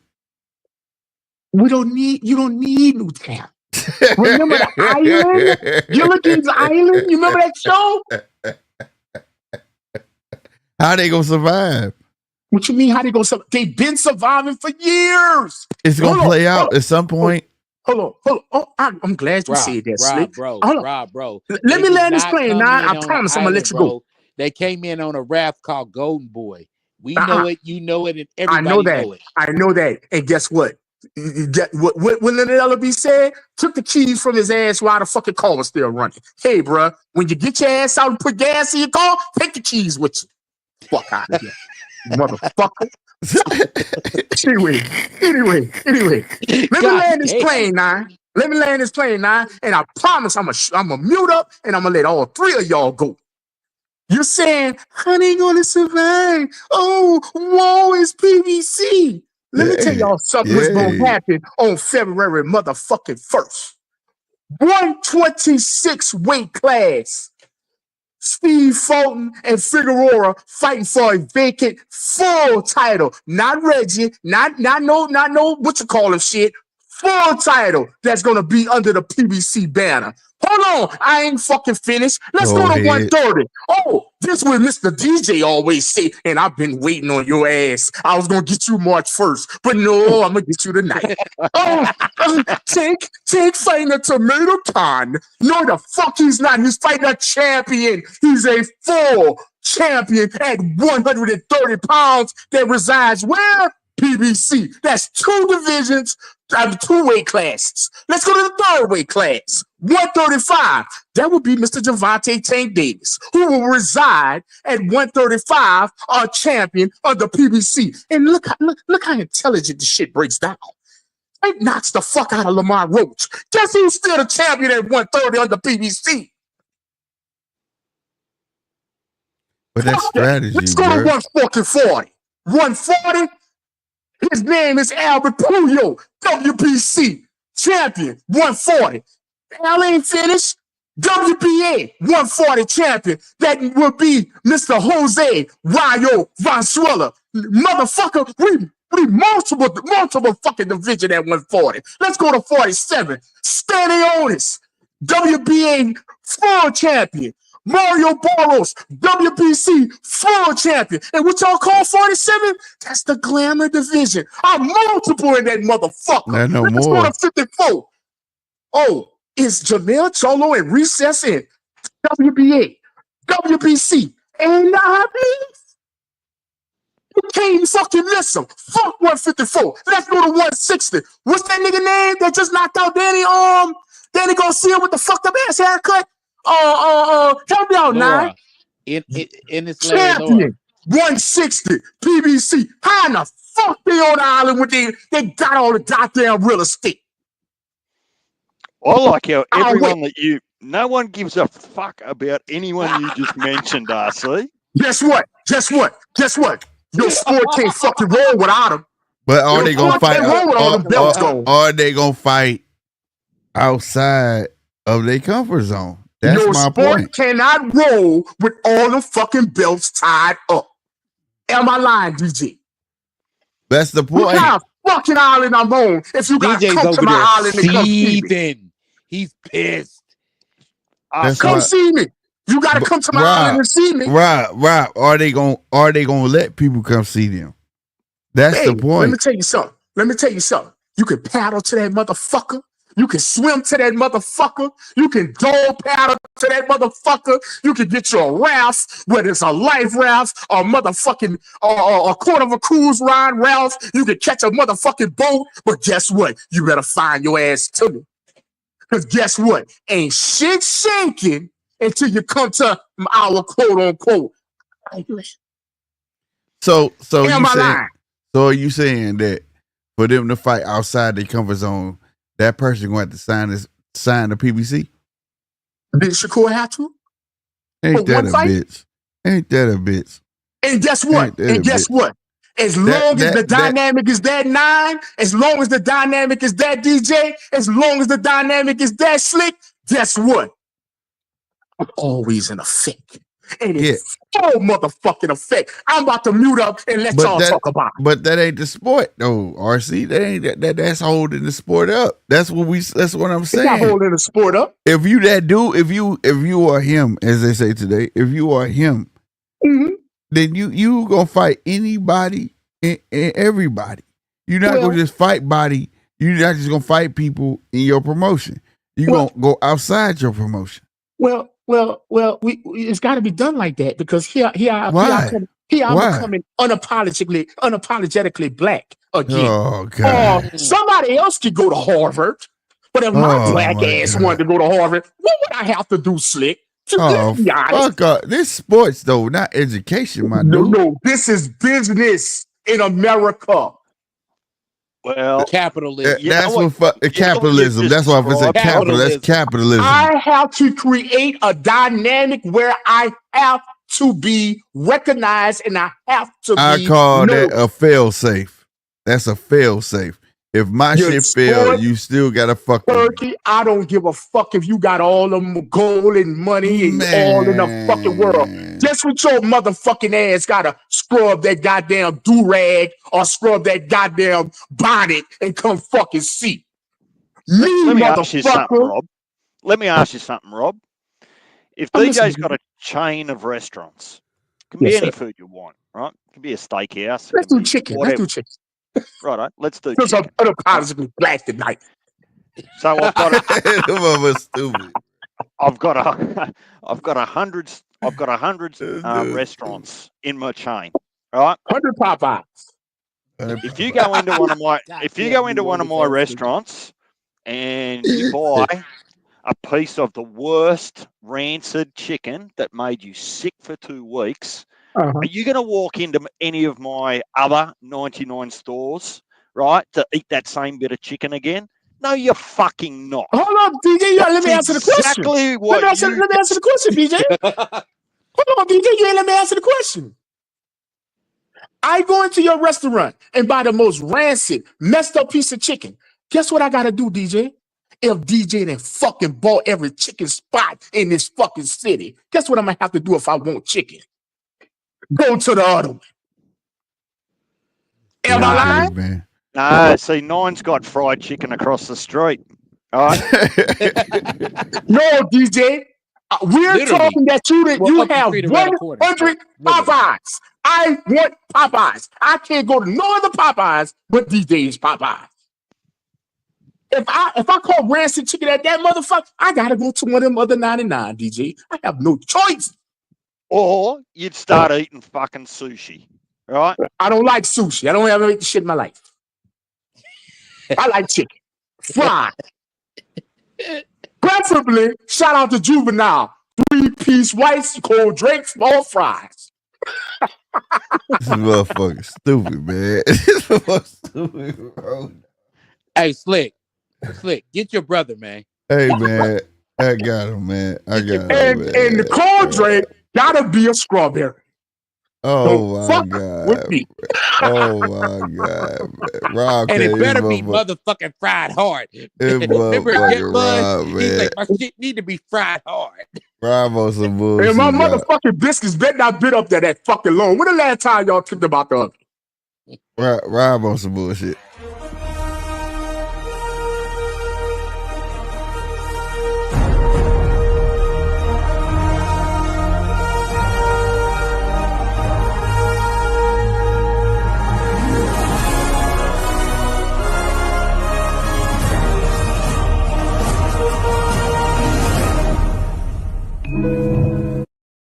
Yeah, goddamn it. You on some bullshit. Out of them 99 Popeyes you got, your motherfucking ass better have a jar of jalapeno peppers somewhere off up in that bitch. No, that's churches, bro. You can't take that from churches.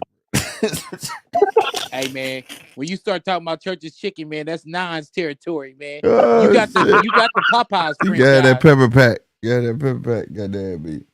Hey man, you a fool, bro. And don't forget my fucking ketchup, DJ. Oh Here in Kansas City, shit. nigga, I live around about 14 goddamn Church's Chickens, all in a 2-block radius. You Goddamn ain't it. lying, bro. And guess You what, ain't Nine? lying. Guess what, Nine? Going off DJ's theory. And one of the churches fuck up your order. Where you going? All right. Oh my Good god. other one. Man, I'm going to Jay's Chicken over there, man. Thank you. I'm about you to game out. No, Go I game just out. said, say they didn't have no J's. All they got there is just the church. They ain't got nothing else. Yeah, It's not the same analogy because everyone's got some chicken. Right. Somebody got No, some. I'm going with the analogy of Al then cornered the fucking market at the main divisions of this sport, bro. You Hey, got well, to y'all see can't him. talk He's chicken, man. not on no fucking island, bro. No, he on the island, but the thing is, the reason we say he on the island, RC, is because he not willing to put nobody with somebody outside of PBC. That's what make it an island. Long as they fighting on that little bitty ass piece of land, he content. You know what I mean? 3 times a year. No, it ain't no 3, it was 5. The fuck? Well, goddamn. Yeah, well, shit. Hold on. But let me ask you a question. Makes all the difference. But hey, bro. Hey, don't you talk. It was your boy fuck 2 of them up. Don't you say nothing. Oh. Your partner fuck 2 of them up. Happy birthday. You did burn a whole fucking drop of chicken twice. That'll get your ass fired or your ass whoop one of them. Well, now I know that I can kick yours around the kitchen floor for half an hour and you'll still eat it because you're sharp as a hammer and you'll keep coming back to get sick. That's all right. You gonna fix my shit. I got my receipt and I got that fucked up chicken you stole. You gotta give me another box. Hey, Slick. Hey, since this is the first GMT at the beginning of the year, yes, sir. Who do you think, if you had to pass out an award, G-Fish versus Pale or RC versus DJ? Man, who do you got? This shit tight, bro. This shit crazy, Best bro. arguments? This is crazy. You got to throw Mark and Punch in there too. Yeah, man. Yeah. Shout out to Mark and Punch. Shout out to G-Fish. And Mark's got his own awards over on the Punch channel. It's the Mark Awards. All right. I'm saying is this, bro. All y'all gonna watch February 1st, dog. Y'all gonna watch that shit. Y'all need to stop tripping. Y'all gonna watch Pitbull fight them, whoever that is. Y'all gonna watch Ramos or whoever. Hold on. Right there. They just proved it. Start over again. What you said? Hey, hold on. I'm a casual. Fuck that. I don't know that. You knew the first names. I'm gonna be in the building, y'all. I will be there, but I'm getting paid to be there. Yeah, that chicken gave you foot and mouth disease. Oh shit, bro! I would love to see Benavidez. I'm always a fan to be able to witness Benavidez with his talent, dog. So, hey, bro, y'all gonna watch that shit. Y'all need to stop tripping. And then when March 1st hit, y'all gonna watch the 5 Foot Gangster. Y'all already know what is going down. Don't you watch? You gonna watch? We gonna watch. But you know what I'm saying? But you proved my point. When you could name the first character from PBC, you can't name the opponent. Bro, that's a problem. That's a problem. It's not like It's not like Pitbull ain't made a name for himself. And for you not to be able to name his formidable opponent is a problem. For you to name the next cat that you name and can't name his formidable opponent is a problem. That's what we're saying. It will be different. Names for him. Tomato cans. Right. It would be different. Like it would be different. I'm not mad at Lamar Rush for taking the fight. I think he's bigger than what he is. I really believe that. But I think he gonna lose. He could be a champion all the fuck he want, bro. But He come got a on, man. tomato can. When you, So y'all saying all champions are tomato cans? What y'all telling me? no, that's not what we're saying. He's Oh. going on his third 130 pounder. Like you bringing people up when there's other people that you can fight. That's all we say. It was. When are you going? When is okay? In boxing history, for instance, you got Pacquiao started at 106, became champion 112, and champion all the way up through them divisions to 154. Correct? Yes, sir. Correct. Because he took chances. He didn't keep bringing people up. He didn't do that, right? You had Sugar Ray Leonard went up and did some of the similar things all the way to 168, right? Right. And got a 174 belt, right? All right. When you keep bringing up motherfuckers, it become a problem. If he brought like 130 pounder up, cool. But he keep bringing these motherfuckers up. That's why it's becoming a problem. It can't keep being repetitive. You can't keep saying there's nobody to fight. There are people to fight in your division. You just bringing these other motherfuckers up. And that's when you're selling the circus, goddamn me. You can't keep selling the circus. And you have to get you gotta fight people in your division. What's the use of being in division? Why don't you go down to 130 then? Bro, he tried to fight Lomachenko. Lomachenko said he got stuff to I do. get that. But can you not say that the guy that worked his way up to be number 2 is not more work? Is not exactly. You didn't know the other guy. Then don't do that. You didn't know the other guy. Pitbull number was 2 got to be Zabeda, right? Whoever. But I'm saying, why not make said it? He didn't want to fight Tank. Oscar said he would do that fight. That's fine. Then there's a number 3. You got people in your. Who's number 3? My point is this. Nobody knew who the fuck Lamont Roach was, bro. No, I'm glad you said that example. I wish fucking Punch was on here. Punch, if you listen to the replay, I got one for you, my dog. Watch this.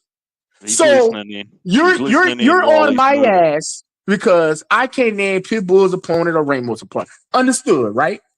Not saying they're not good fights, but you say it's a problem. I can't name them, right? So in actuality, that's telling me that's taken away from the quality of the card, right? Quality of boxing. But yeah, go quality ahead. Of boxing of that particular card, right? February 1st, right? Okay, yeah, I can write okay, with that. watch this, Slick. I'm about to reel your ass in. Uh-huh. They got a motherfucking big Marvel movie coming out in February. I don't know.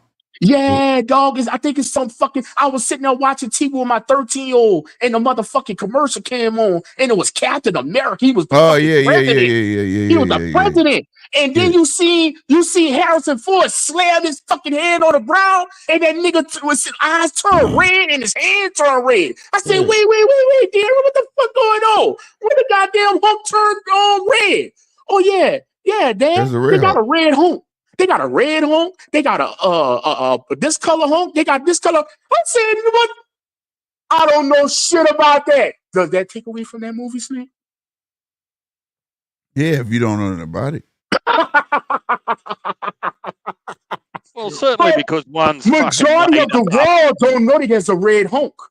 Well, right, but who the fuck knows who Lamont? That does not equate to who the fuck Lamont Roach is, bro. But I'm asking you with a serious question, not to get off subject. But when did the red Hulk come out of fucking nowhere? No, the red Hulk been around forever. I have never knew that shit ever. I get that. But what I'm saying is, though, at least there's some people who know what Red Hulk is, but there ain't some people who knew the fuck Lamont Roach is. Well, Lamont Roach is a champion. And people that don't know who Lamont Roach is are what they call famously by you, Nine, Punch, Heavy, and everybody else on these panels as casuals. Me included. Because I didn't even know who Lamont Roach was. Right. So why not?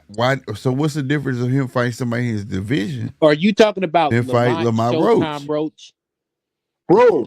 Showbox There's Roach? Nobody else in 35. I challenge Nine, DJ, and Slick on this panel right here tonight. Name me somebody available March 1st that Tank can fight at 135. That's fine. But my point is that you can't. But you hold on, DJ.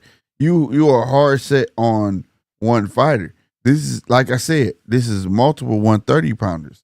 You can't keep doing that, bro. That's not the way. You can't every time there's nobody to fight, I'm gonna get a 130 pounder. You can't do that, bro. It's not Tank picking 130 pounders. 130 pounders are petitioning the sanctioning body for. I think I get this from you, Slick. Want Darren to be great. Is that fucking wrong? Yeah, but there's other fighters though. Wrong, bro. Slick. There's other fighters, bro. I'm just being honest with you. It's becoming you keep giving me these answers, but you're not acknowledging that the point is that he's dancing around the 135 pounders. There's other 130. He keep fighting 130 pounders. Right. You can't keep fighting Right. 130 pounders. Tell me bro. somebody at 35 he can fight, and then I agree with you 100%. I'll be quiet. Rob. Name me somebody at 35 he can fight. There's 15 other 135 pounders you I'm can gonna fight. play the go between. Uh-huh. What he's saying is this. Mhm. Tank's opponents that's coming up from 130 are daring to be great. They're champions. He wants to know when is Tank going to dare to be great and fight one of these top-notch 140 guys that Why started, won't he go up? Right. That's what. started at 130. It'd be different if he was going down, but he ain't going down. He got to go up. I get it. If And he did it once, guess what? but he doing it over and over again. That's what's making it repetitive. Also, you know what what I'm he's saying saying? is this. That's not a good look because Tank is the incumbent champion. He's the OG. He's the guy that's been there the longest. He's the man. He's the man. But He's watch the this. man. Okay, now When this in one I gotta boxing, ask. when in boxing history that you see a guy constantly fight people, lowering and bringing them up, you don't see that when they don't have a fight. Saul Canelo When they- Alvarez. And that makes it better. Oh my God, that nigga. Rob, He's right. Rob, He's He's right. right. You know, he's right. But what makes was it better though? 160 his last fight. But what makes it better? So that makes it better? No, you said Oh, name. I well. just answered your question, brother. You say name me another one that consistently But fights. Rumored to be fighting Crawford. hey, but guess what Exactly. though? But guess what though?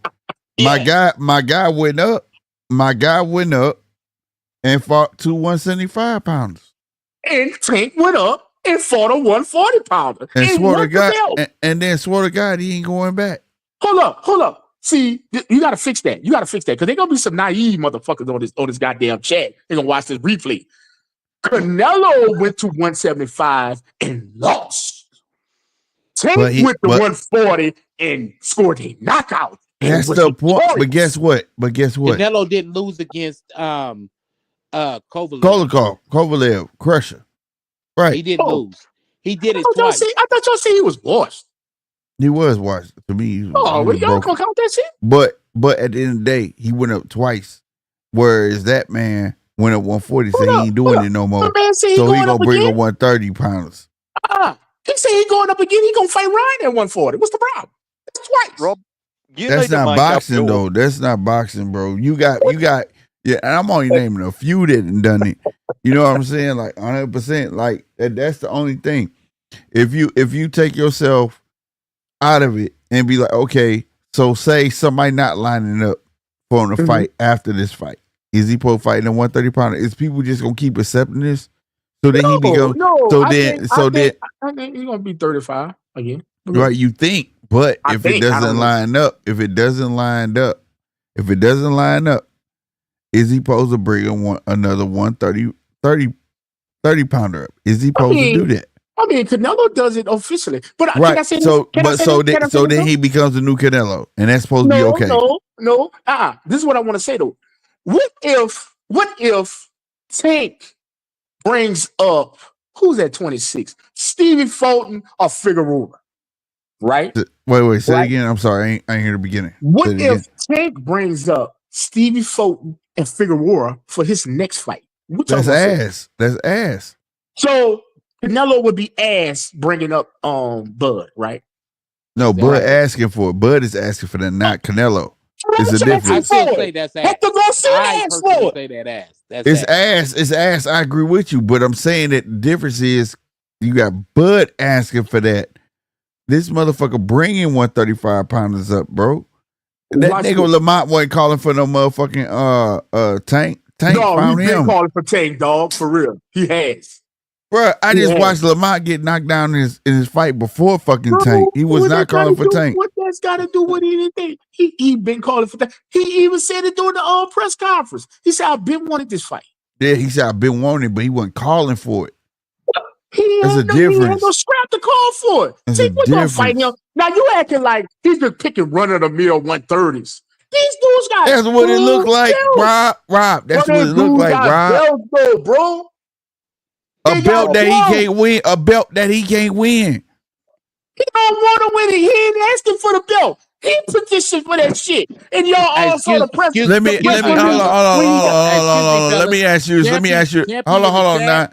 Hold on, real quick. I'm gonna let you get to that. So there's only one 135 champ. Right. Well, that's 4. Right. Right. What's up? Burncheck isn't hot. Oh, I'm sorry. What's the dude that keeps showing up with the fight? He ain't hiding by Bob. Bob ain't letting him fight no goddamn Bob. What about the other two? The other one is Shakur Stevenson. He signed with Eddie Hearn, and Eddie Hearn put him on a 2-fight deal to be the Golden Boy killer. What's the other one? The other one is Lomachenko, and Lomachenko said he didn't want to fight because he said he wanted to be a daddy and a family man. So you telling me right now, if he said, what's the boy name? Schofield? What about Schofield? So is Schofield a choice between Shakur or Tank? And Tank? Who would he pick? Bro, you thinking that man get drugged for Lamar Roach? You don't think that man gonna get drugged for that Schofield fight, bro? Come on, dog. I'm saying it's in his division. Watch this. It's in his division, and that's a belt. Watch this. I'm about to fuck y'all up right now, and I mean this to the bottom of my heart. Lamar Roach stops fucking Schofield. Lamar Roach stops Schofield. I can't say that because I saw Lamar Roach chin in his last fight, bro. And I saw Schofield's. It didn't look the same though. Hey, well, can you go get a notary, Rob, and put that in the notary and sign off on that? I'll sign off on it. Oh, no, got Lamar Roach for any amount of money to whoop Schofield's ass. I don't know, bro. Why not? So in saying that, you telling me Lamar Roach finna give a great fight against Tank? It's gonna be decent. No, now it's decent. So it's gonna be decent. He ain't gonna win. Fuck. I mean, come on now. It's gonna be the same thing with Schofield. Take Lamar Roach out. Take Lamar Roach off. Put Schofield in. What we gonna say? Oh, it's gonna be something. But yeah, Tank gonna knock his ass out. It'll be a better fucking. It may be true, but it's gonna be a harder fight though. Hey, Slick, read your because chat, Schofield gonna come to fight. He gonna go forward. Hey, RC, you got beef. Read the chat. Read the chat, Slick. What did it say? Hold on. Let me go to the chat. See, if you're going to ask me a question, at least give me an opportunity to answer in future before you go. Go ahead. I'm about to mute up. Go ahead, DJ. Hold on. He said, hold on. DGO0082. Salute to you, fam. I hope you hit that subscribe button, bro. Tank ain't about legacy. The dude can't play to get the decent opponent. Oh, can't pay to get a decent opponent. And I agree with that. His last pay-per-view was a complete failure, even with beating videos. That's true. But like, that's true. No, that's true. But like, no, I agree with you on that, GGO. I'm sorry. The dude shout out to is an email chump. 0082. I ain't got my glasses on. Shout out to him. Shout out to him. He's telling the truth. He has been division for years without unifying nor fighting a legitimate champ lightweight. Yeah, you new to the channel, man. I'm not here to argue. I don't argue that because he made that statement where he don't even give a fuck about belts. Right. My thing is that fighting your division, give those guys the opportunities. That's my thing. It's not about him fighting old boy because he a 130 champ. If you gonna fight somebody and you don't care about belts, give those guys the opportunity. Because let's be fair, people gonna tune in for Tank. It don't matter who you fight. But why not give those guys at your weight division that opportunity, bro. Because Like they're you, busy, Slick. no, I'm not talking about the champions. I'm not talking about him acquiring belts, right? Like I would like that. Well, the question I asked you previously, because that's something I would like. You get what I'm saying? Right. Now I'm just talking about generalizing. Like, okay, if you're gonna bring up Lamont Roach, right? Then You're not you bringing don't up Lamont Roach when he petitioned to fight the man. He didn't petition Bring to it fight the up. man. They talked to the man. That's why he petitioned to fight the fucking man. Shit. I mean, like, a lot of people. It was only 2 motherfuckers. Hector Garcia, and that's it. Hector Garcia, Lamont Roach, that's it. There's only 2. Bruh, there's 14 other motherfuckers you could have fought at goddamn me at 135. 14 other motherfuckers in top 15. They don't want it, baby. They don't want it. Tank should be at 140. People can do so. Can't Tank. Pitbull was gifted that 140, dog. Roll it. That roll it shit. Yeah. That's why he didn't fight Rayo. He don't want to fight Rayo again. I don't know about that. Canelo has fought bigger guys, giving up both height and reach to his whole career. No, so that is not. Hold on. Hey, Champy, salute Champy. I hope you hit the subscribe button, hit that like button, all that great stuff, bro. But that is not entirely true, bro. He has gave up height. He has gave up reach. But let me tell you something. No. He made a living off fighting bigger. I mean, he was bigger than half the guys he fought. That is true. No. Hell no.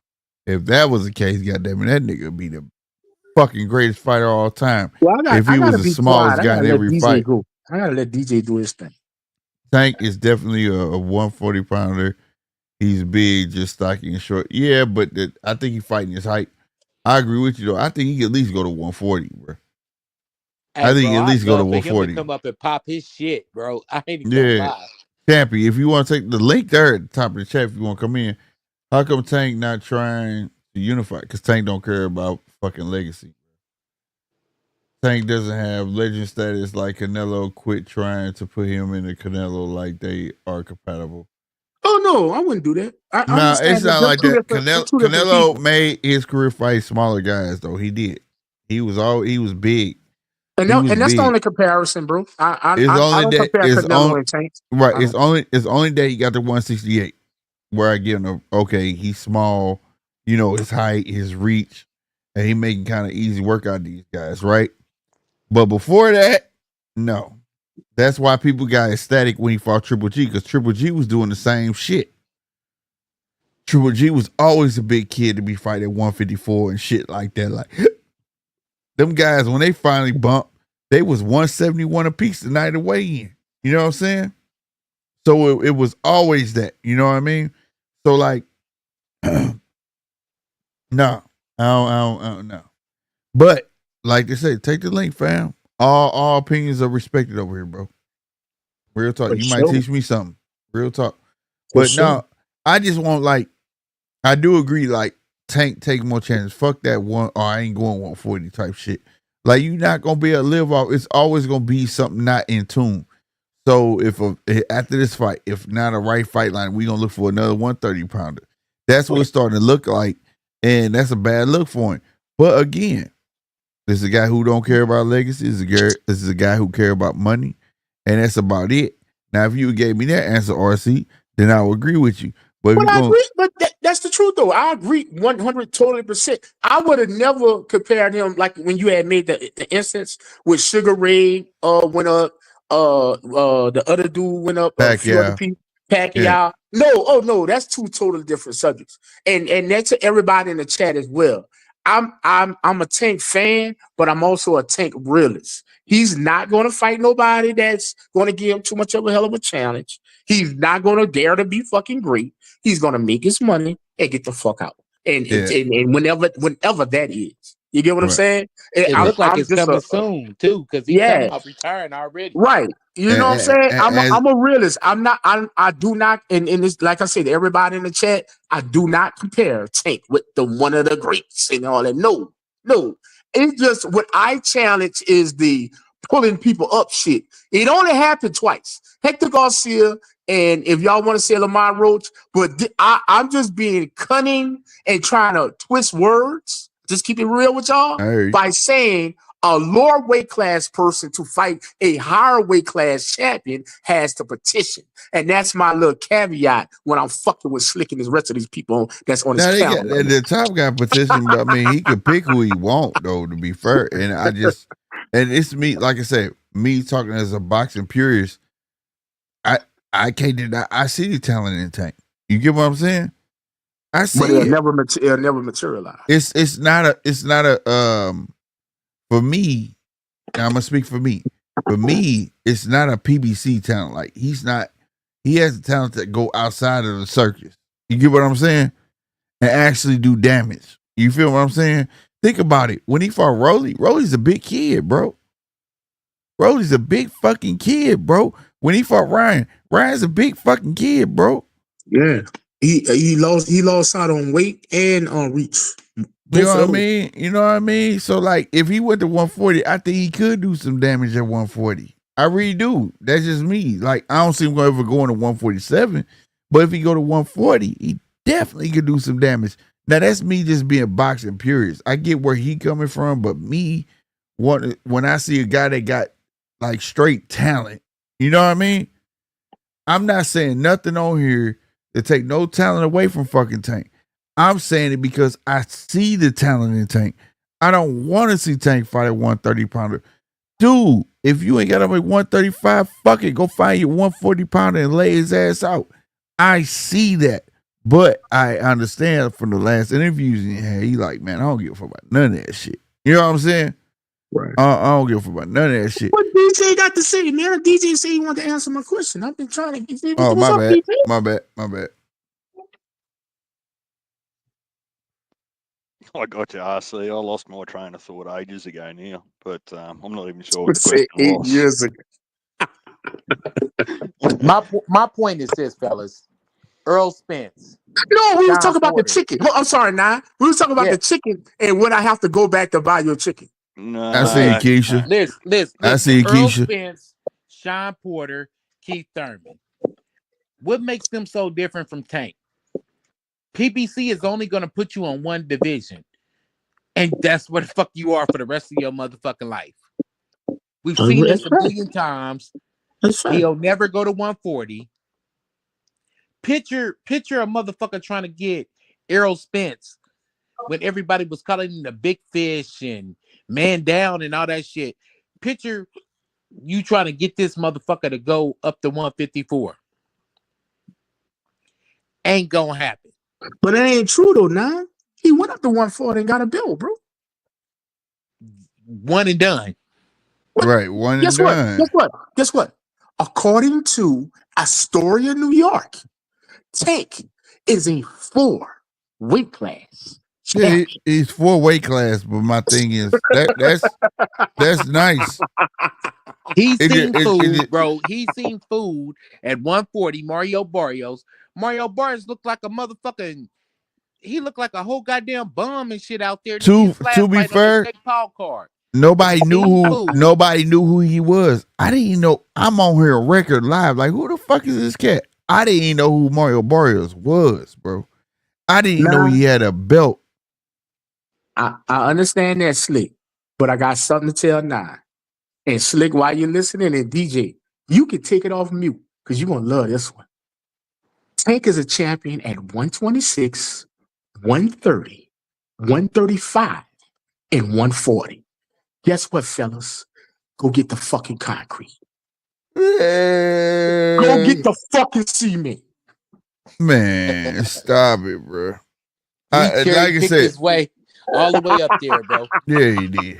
That's how I look. Like, I see talent. I just want to see him progress it. That's all, bro. But see, listen, fellas, this is the hurt business.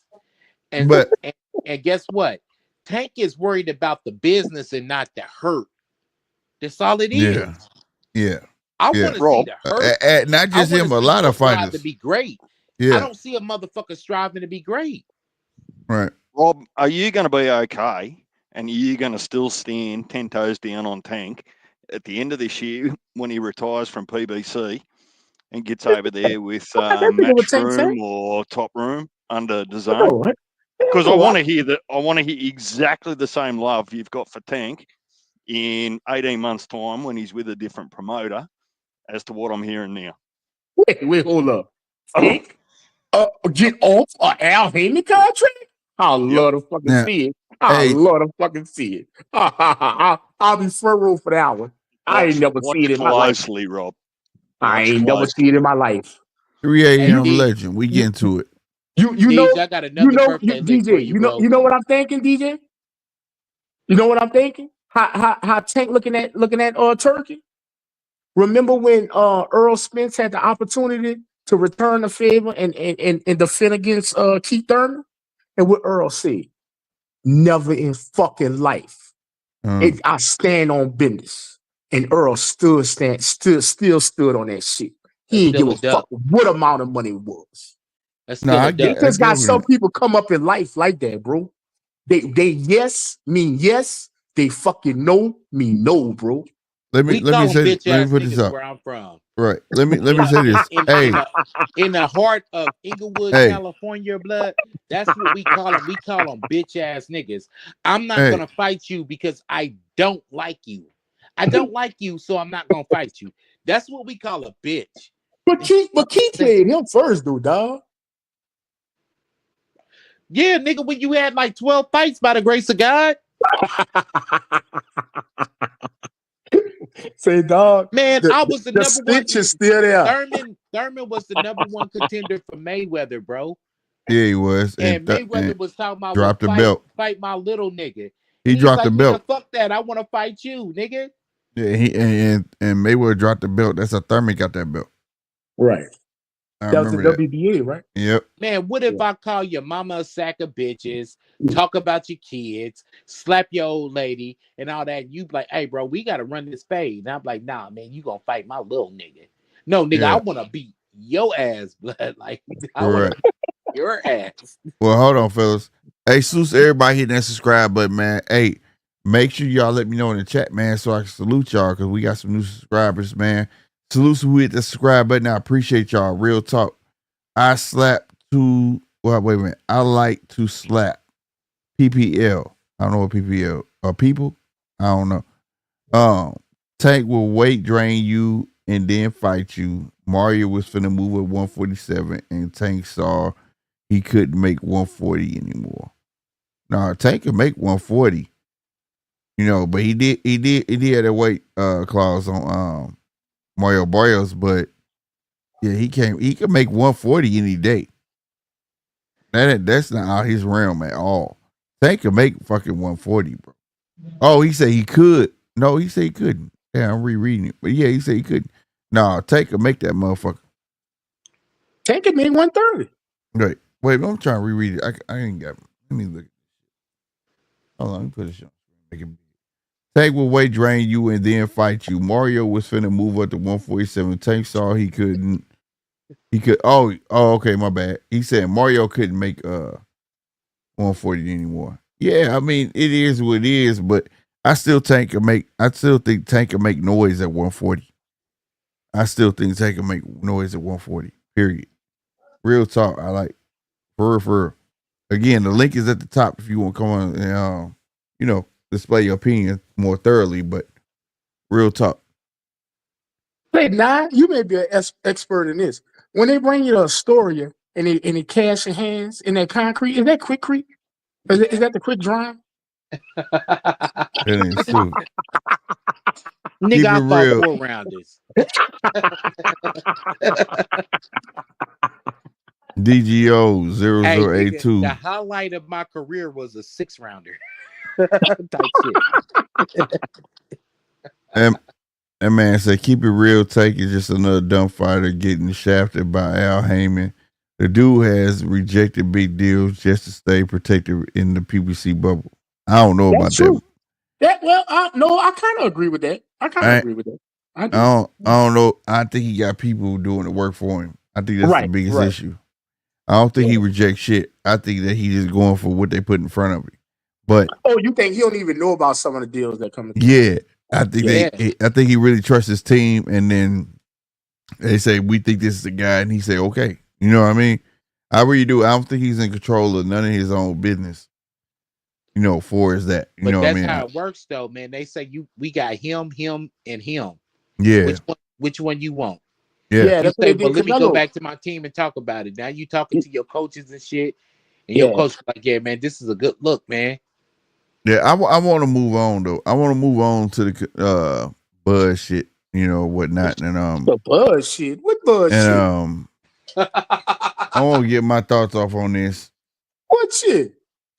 before we get up out of here. What happened to Bud? The You Bud got a and car accident Canelo. or something? No, the Bud and Canelo shit. No. All right. Nigga. Yeah, no. All right.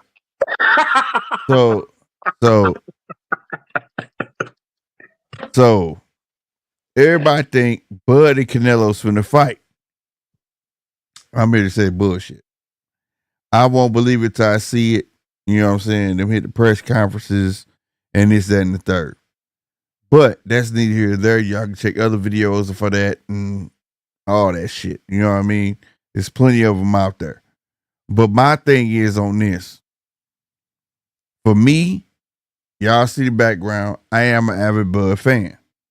100%. Bud is my current favorite fighter. Keyword, current favorite fighter.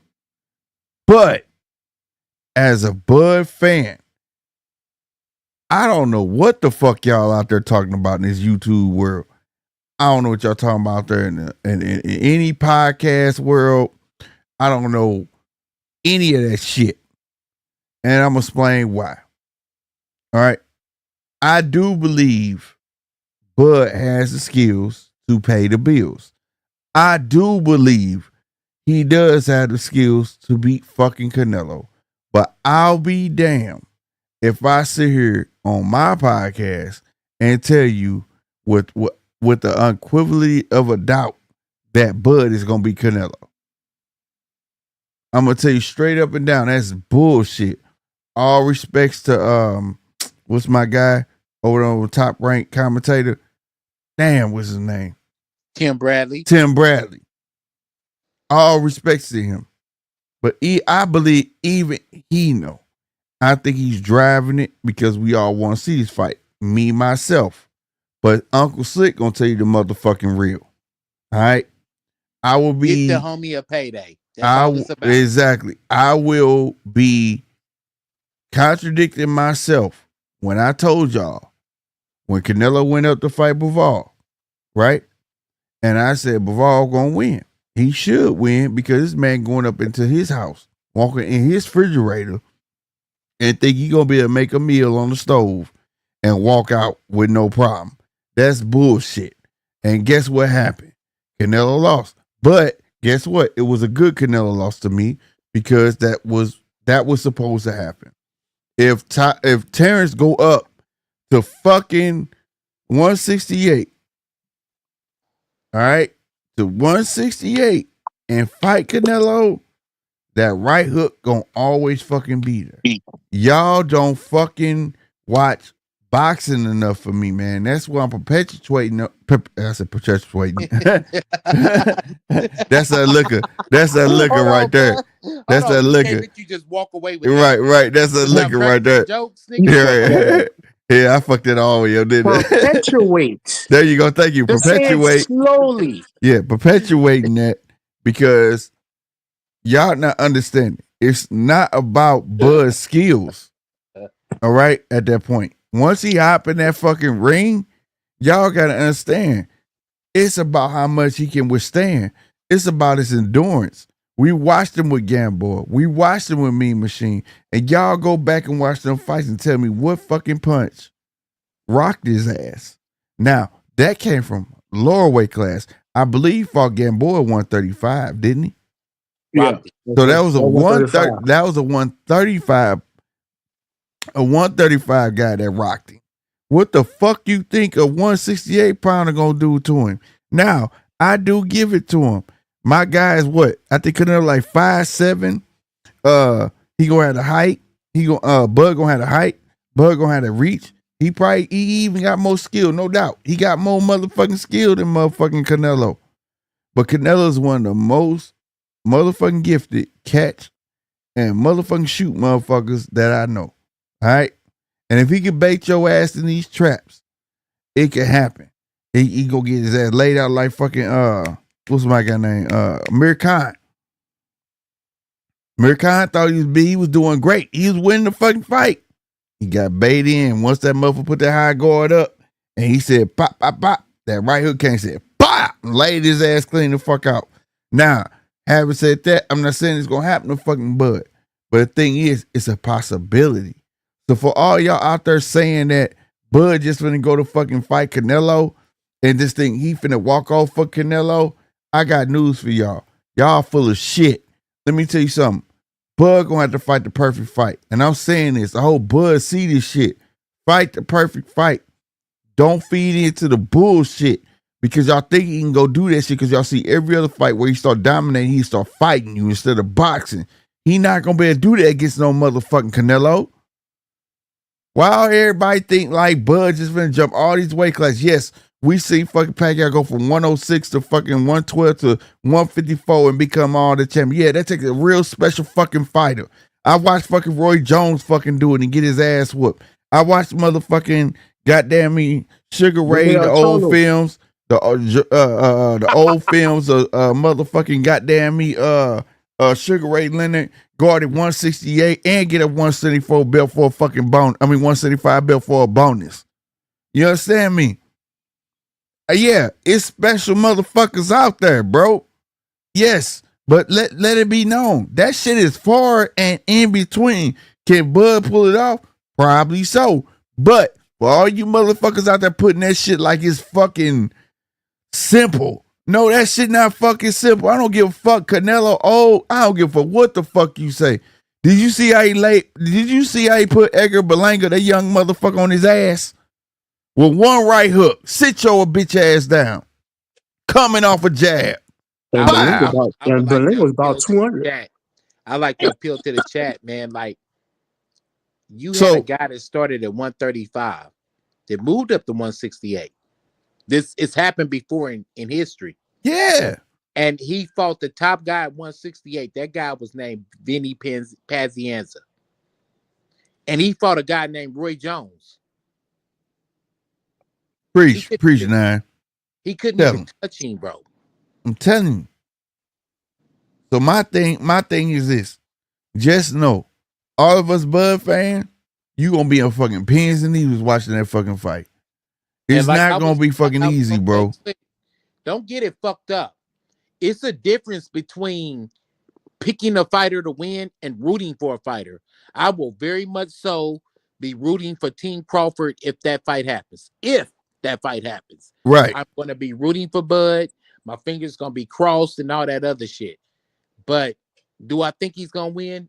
Me personally, I do not. But I'm going to root for him, though. I want Bud to win, but I'm looking at it at the same fucking time like you looking at it. It's going to lean more. Because look, dude, like, he may have, like I said, you looking at a guy that's moving in, right? He just staying there.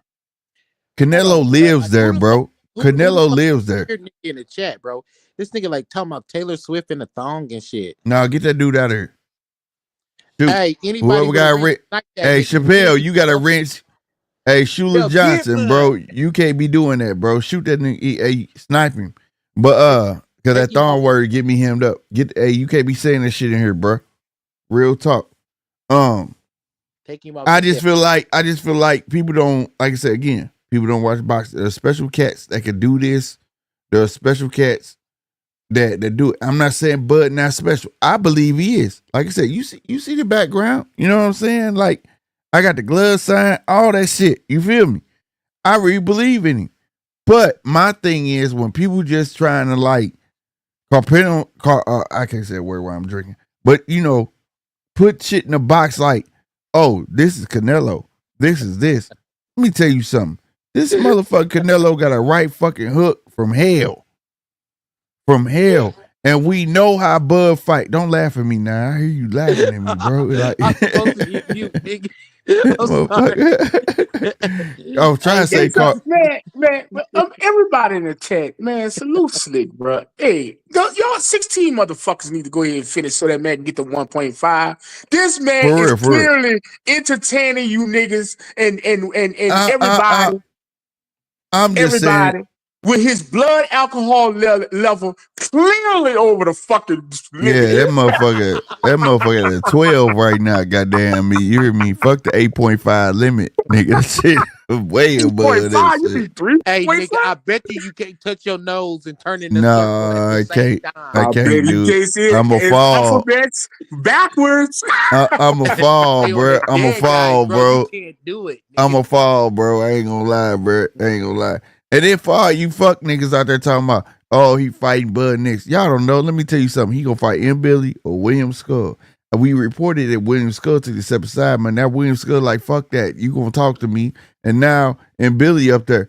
I don't know what the fuck y'all getting y'all info from, but I'm telling you the shit not fucking right.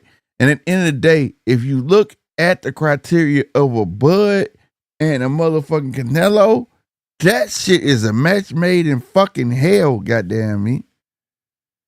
A match made in hell. You telling me Bud gonna take chances with a motherfucker that's gonna sit there and stand in front of him, pop, pop, pop, pop, and then think he gonna fight, and then he gonna fight Canelo? He's not. If Bud is smart, and Bud, I pray that you smart. He is not gonna fight Canelo, bro. He's gonna box Canelo. That's his best bet. Look at Bivol fight and mimic that shit. Other than that, if you go through the history of Canelo, you see what the fuck he does. You see it. You see what happened to BJ. I thought BJ was gonna have a way better fucking fight than that. No, BJ got suckered into the motherfucker shit. Thought he was doing good, gonna go fight that man, and didn't realize he was getting set the fuck up. Broke his whole orbital bones. He went right back to sniffing cocaine. What the fuck? So all y'all that want Bud to win, I need y'all to be fucking realistic. I don't need y'all to be pumping Bud head up with bullshit.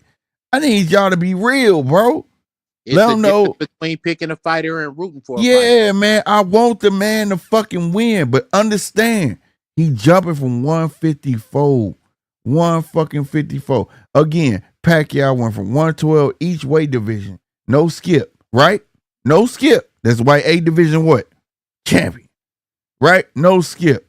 You got fucking Sugar Ray Leonard, 147, 154, 160, 168. No skip. We talking about niggas skipping. Skipping. This shit not finna be fucking easy, bro. And I'm getting sick of hearing this bullshit talk, because the bullshit talk is what steer the fucking sport in the wrong fucking way. This right here is fucking significant. Significant. If he pulled this shit off, god damn. But god damn it, once he get in that ring, I'm not gonna lie, I'm rooting for him. But if he lose to Canelo, that's what's supposed to fucking happen. That's what's supposed to fucking happen. Canelo supposed to hold it down and say, bitch, who you thought I was? That's like you walking in my house right now and think you're not going to get shot. Good luck. It's that simple. It's that fucking simple. I don't see a great big man always beats a great little man. That's just how it is. But at the same time, though, but it's possible though. If it's possible, it's very much so possible. And if he does that, I'm gonna sing his praises and I'm gonna be happy. I'm gonna be fingers crossed, hoping he does it. But one thing that people have to realize is this: Canelo has made a living off of beating up smaller fighters. Right. To me personally, I think this fight is gonna go a lot like the Amir Khan fight. Yeah. See, that was a fight I had got against because he had the speed, the boxing, the feet, you know what I mean? All that. But he fed into the traps and got his ass slipped. I thought dude died in that fight, bro. The way he fell. Fuck up out of there. You know what I'm saying? So like, So like The at the end recent of, fight that Canelo lost was the Bivol fight, but yeah, he had the girth, the width about him to kind of sustain those punches because he's been nine. Just say five. simple. Did that nigga knock Canelo out? Hell no. So what Hell the no. fuck makes people think that fucking Bud gonna knock this nigga out? It's a little bit of the Kool-Aid, man. You know what I'm saying? Bud didn't even knock Majimov out with 10 fights. No, He's not gonna knock Canelo out. And I give Bud difference on that fight. Maybe he had to fight that fight, but I don't give a fuck. What the fuck, bruh? Canelo is battle tested. Not once, but twice, bro. I told at everybody 175, bro. Fight for Bud because of his inactivity. And here's the thing. Yes, before the Canelo people get on here, or not Canelo, the Bud buddies, right? They get on here and try to crucify me right now or tomorrow. Okay. But I'm gonna tell you like it is. Yes, I do know the nigga started at, what was it? Light welterweight, whatever it was, fucking Canelo. Yes, he started little. I've been saying that. I done said it to Nine and Rob. Yeah, I know he didn't start small. I know he worked his way up. But he guess what Canelo did? He took steps going up. Yeah. Steps. We talking about a nigga jumping. It's a difference, bro. Like, I don't understand. That's the main point. This is he's skipping the line in a sense. You understand what I'm saying? This is the thing. You got to realize, man, like Bud is the older fighter in this fight. That good, too. Bad, ugly, and indifferent. The only question is this fight gonna go like Shane Mosley Canelo, or is it gonna go like Amir Khan Canelo? Because Canelo has made a living, and I can't stress this enough, from Josecito Lopez, Shane Mosley, Mayweather. That's how he got his name, by his loss to Mayweather. Yeah. But he's made a living off of fighting smaller fighters. I just can't believe y'all tonight. Where the hell is DJ when you need him? DJ. I know it's not late out there. It is, the sun is shining. I think it's a beautiful day. You need to come back on this chat and you need to defend the honor of Terence Bud Crawford. No, bro, I'm with Bud. I'm mad at the people. I'm gonna be real. Hold on now. The only reason I'm like this, RC, because I'm mad at these other motherfuckers perpetuating this bullshit, bro. Like, if I'm gonna be real on my channel, on my podcast about boxing, I gotta be real with it as a whole, bro. I am one of the biggest Bud fans. But dude, this will be the most nervous fight as a fan for me. You understand what I'm saying? For people to just think like, let me tell you something. You motherfuckers who think that this motherfucker, you know what's gonna happen? This is gonna happen. You see his shit? Bro. This what the fuck gonna happen. You know because the more you perpetuate that bullshit, the more you gonna blow his fucking head up. I'm not gonna blow his fucking head up. I want my guy to be on his P's and fucking Q's. I want him to understand how serious this fucking fight is. I don't want to see my guy on the ground like this. Bro, you understand me? You know why people perpetuate this? The honestly, real talk, honestly speaking, you want to know why? Because they don't like Canelo, bro. That's fine. Don't like the motherfucker. But guess what? I don't like a lot of motherfuckers. But I gotta recognize what the fuck they good at. And you want to know part 2 of that, Rob? Guess what? 9. Hold on. Fuck that, bro. Hold on, fuck that. They thought too much of the Earl Smith. Hey, 9, bro. I got you. I'm gonna let you say that. But 9 ain't shit. 9 ain't shit. But 9 a good homeboy. Fuck with me, you gotta fuck with him. You understand me? On the dead guy. That's me. Recognize the good in him. I'm 100% asshole. My birthday January 25th. So that should tell you a whole lot about me. I can give a fuck. Fuck with 9, you gotta fuck with me. You understand me? You fuck with RC, you gotta fuck with me. Right? I could be the asshole on the conversation, I could be the asshole on the fucking phone, but these are my fucking guys. That's my fault. Yes, I could be an asshole, but I mean well. The same thing. Bud mean well. Bud mean good. Bud want to be great. And I'm going to solidify that. But I'll be damned. Hey, I'm on record. Canelo fight. Smaller fighters. Canelo navigate his career after that motherfucking Mayweather loss. Yes.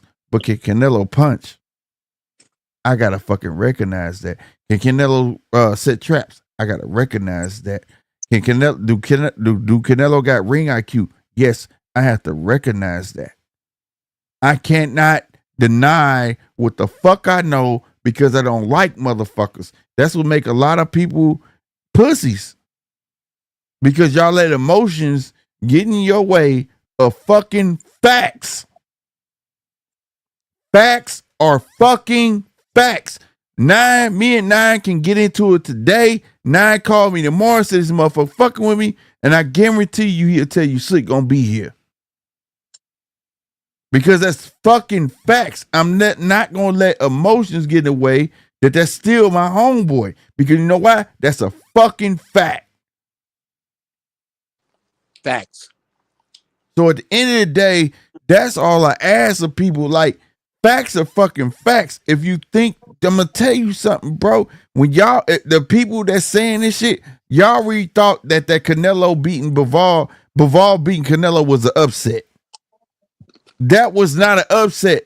That is what was supposed to happen. Man, that was supposed to happen. I want to shout out Carl Brown, C Breezy. Punching them arms. Boy, he go to peppering Bud arms, dog. He go make crazy. Bruh. Motherfucker don't understand that shit, bro. Like, the dude ring IQ is ridiculous. And he only hit you in the arms because he know your speed. He did Colin Smith because Colin Smith had a fast jab. And when Colin Smith walked out, he had one Popeye arm. I don't know if everybody in the chat know who the fuck Popeye is. He had one Popeye arm, and that was his jab. He took that mother clean away from him. He took that nigga arm. Look, what was Hulk Hogan? 20-inch pythons. You understand me? That nigga had a frog in his arm. Promise you, bro. Walking out with that motherfucker. That nigga arm like he was jacking off with one arm his whole life. Damn. That motherfucker got smarts, man. Y'all got to stop being like that. Like, it ain't nothing wrong being a fan of a person, but be real about the shit, bro. Be real. And I'm getting sick of hearing that shit. Like, I don't want Bud to get beat. And personally, I don't think he needs to fucking fight. But I get it. Nigga, that's generational wealth. That fucking check from Turkey gonna be so fucking big. Fuck it. Take it. But be smart.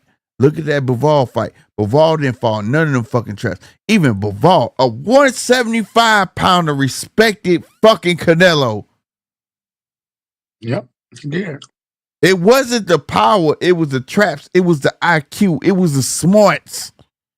If you go back, watch the fight. Bivol said after the fight, we knew he was going to try to take my best punch away from me.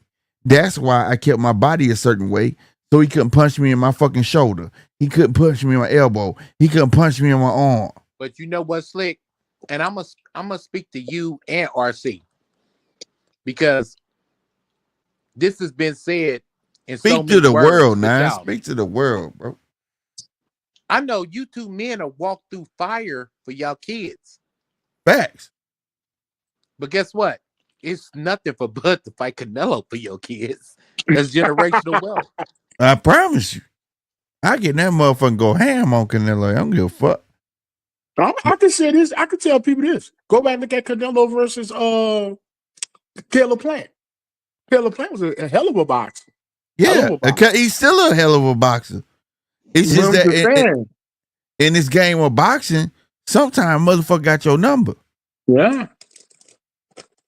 He applied that fucking pressure where the problem with Khalid Plant, his feet wasn't sufficient enough. Now I do believe Bud. Now this ain't me being a fan, so don't say I'm being a fan. This is not me being a fan. Bud got way better feet than a Khalid Plant. Okay, way better feet. Khalid Plant don't know how to go one way, and that's left. And he run his feet that way. You get what I'm saying? That's how he set his fights up. Where you got a Bud, he got the hop skip back. He can fight going backwards. He go left and right. You know what I'm saying? But that pressure, motherfucker, when it's on you the entire fight. You get what I'm saying? This is them the things I look at. Like Canelo is gonna come fucking forward with that high guard, bro. Canelo is not the same fucking Canelo y'all trying to look at like young Canelo. Canelo is in his heyday. He like, nigga, y'all got me fucked up. Nigga, I'm not finna go through this shit. I'm gonna put his high guard up, and he lives off what? The catch and shoot. Again, you just saw it recently with fucking Edgar Berlanga, a young cat that was there to fight. I give it to Edgar. He tried to fight the man, which was his biggest fucking mistake, but Edgar can't box. All he know how to do is really to fight. And he tried to fight that man, and that motherfucker threw that one punch and sat him on his ass. Hey, now, fellas, let me ask y'all a question. Hold on now. And I want to ask everybody in chat right now. The question is, how much can Bud fucking endure? It's not the skills.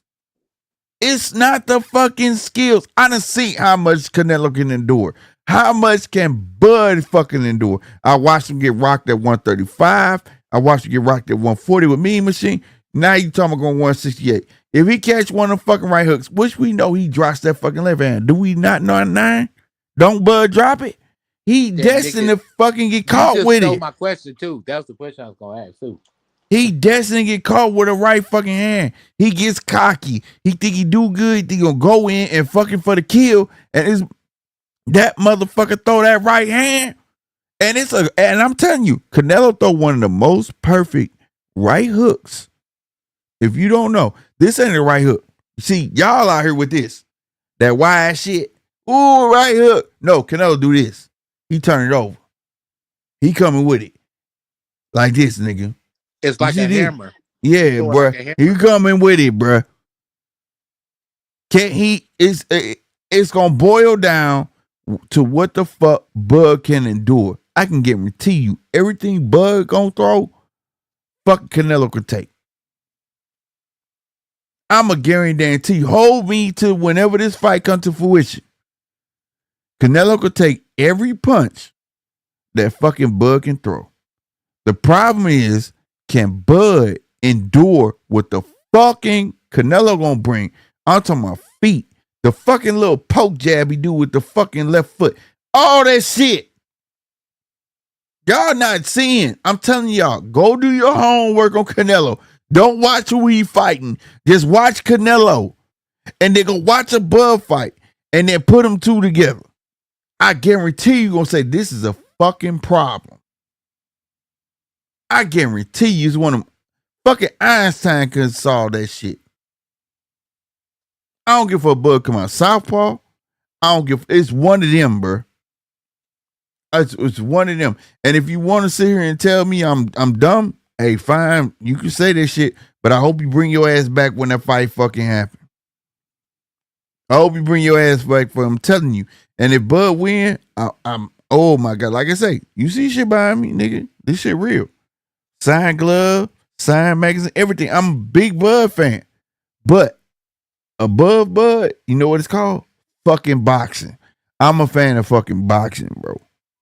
Real talk. Hey, and I don't want him to lose. Bro. I like to see you. Chat. Who do y'all have in this fight? Hey, press 5 for Bud, man. Press 2 for Canelo.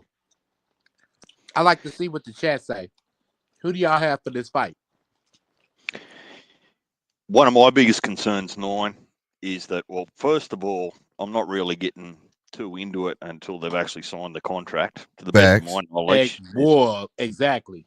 Right? But it seems like that this sort of conversation is just going to swirl around the boxing community for a little while until such time that it just doesn't happen, or it does happen, right?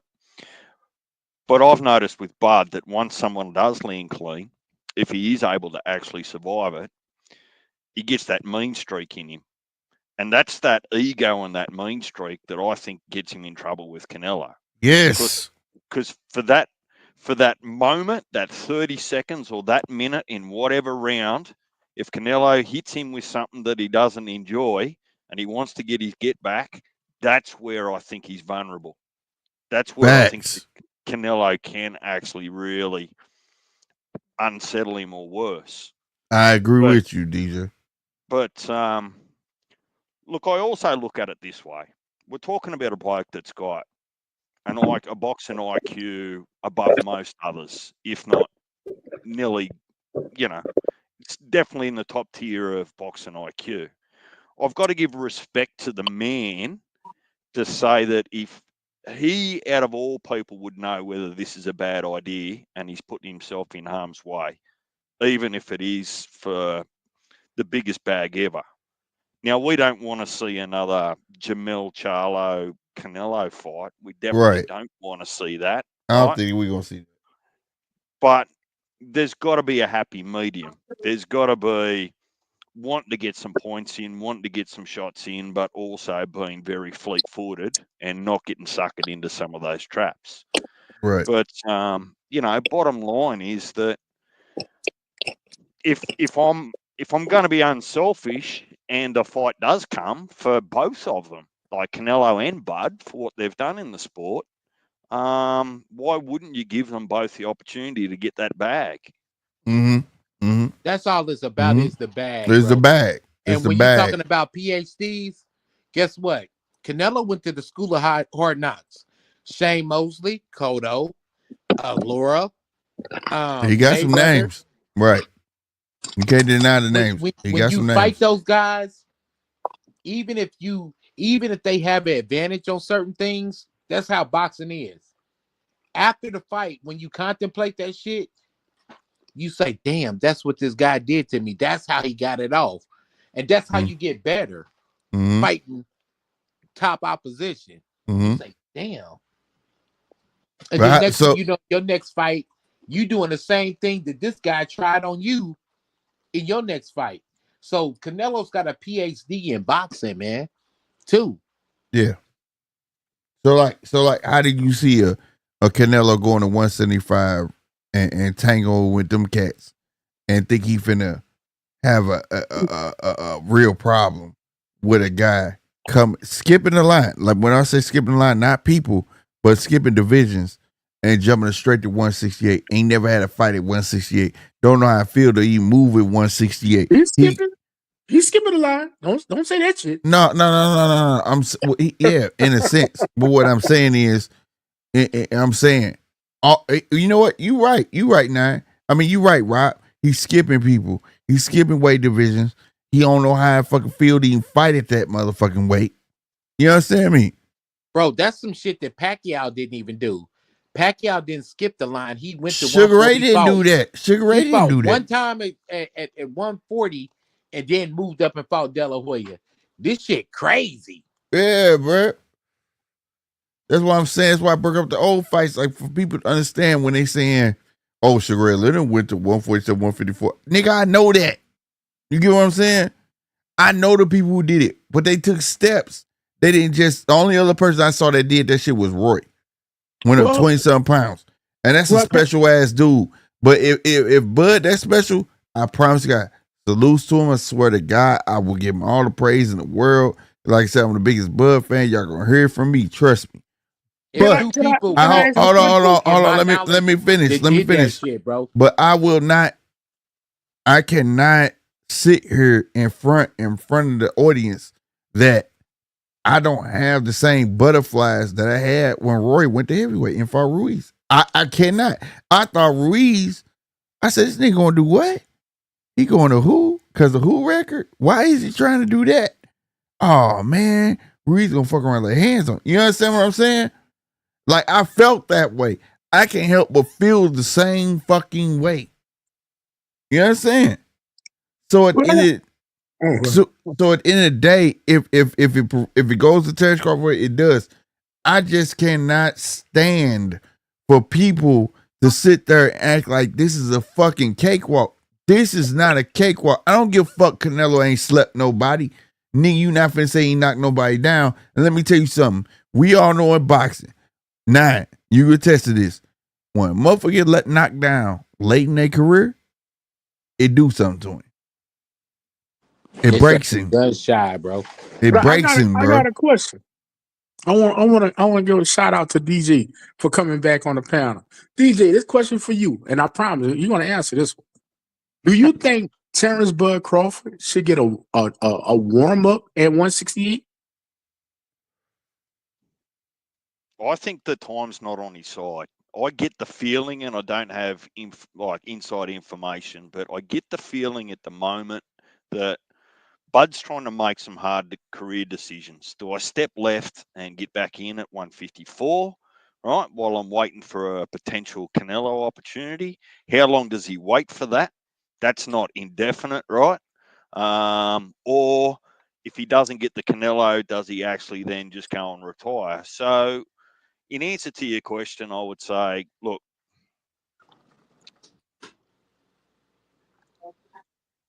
what was your question?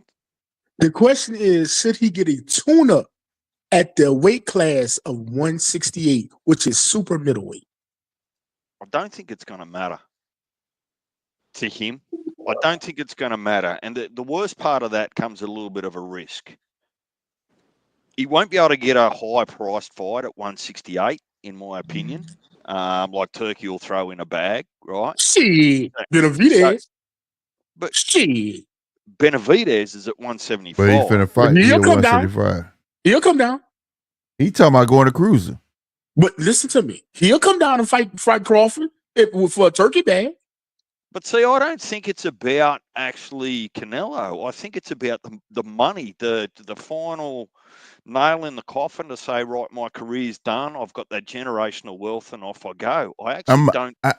I disagree with that. I think that Bud wants to say that the only person that's above Bud right now, the only person that's above Bud right now is Canelo.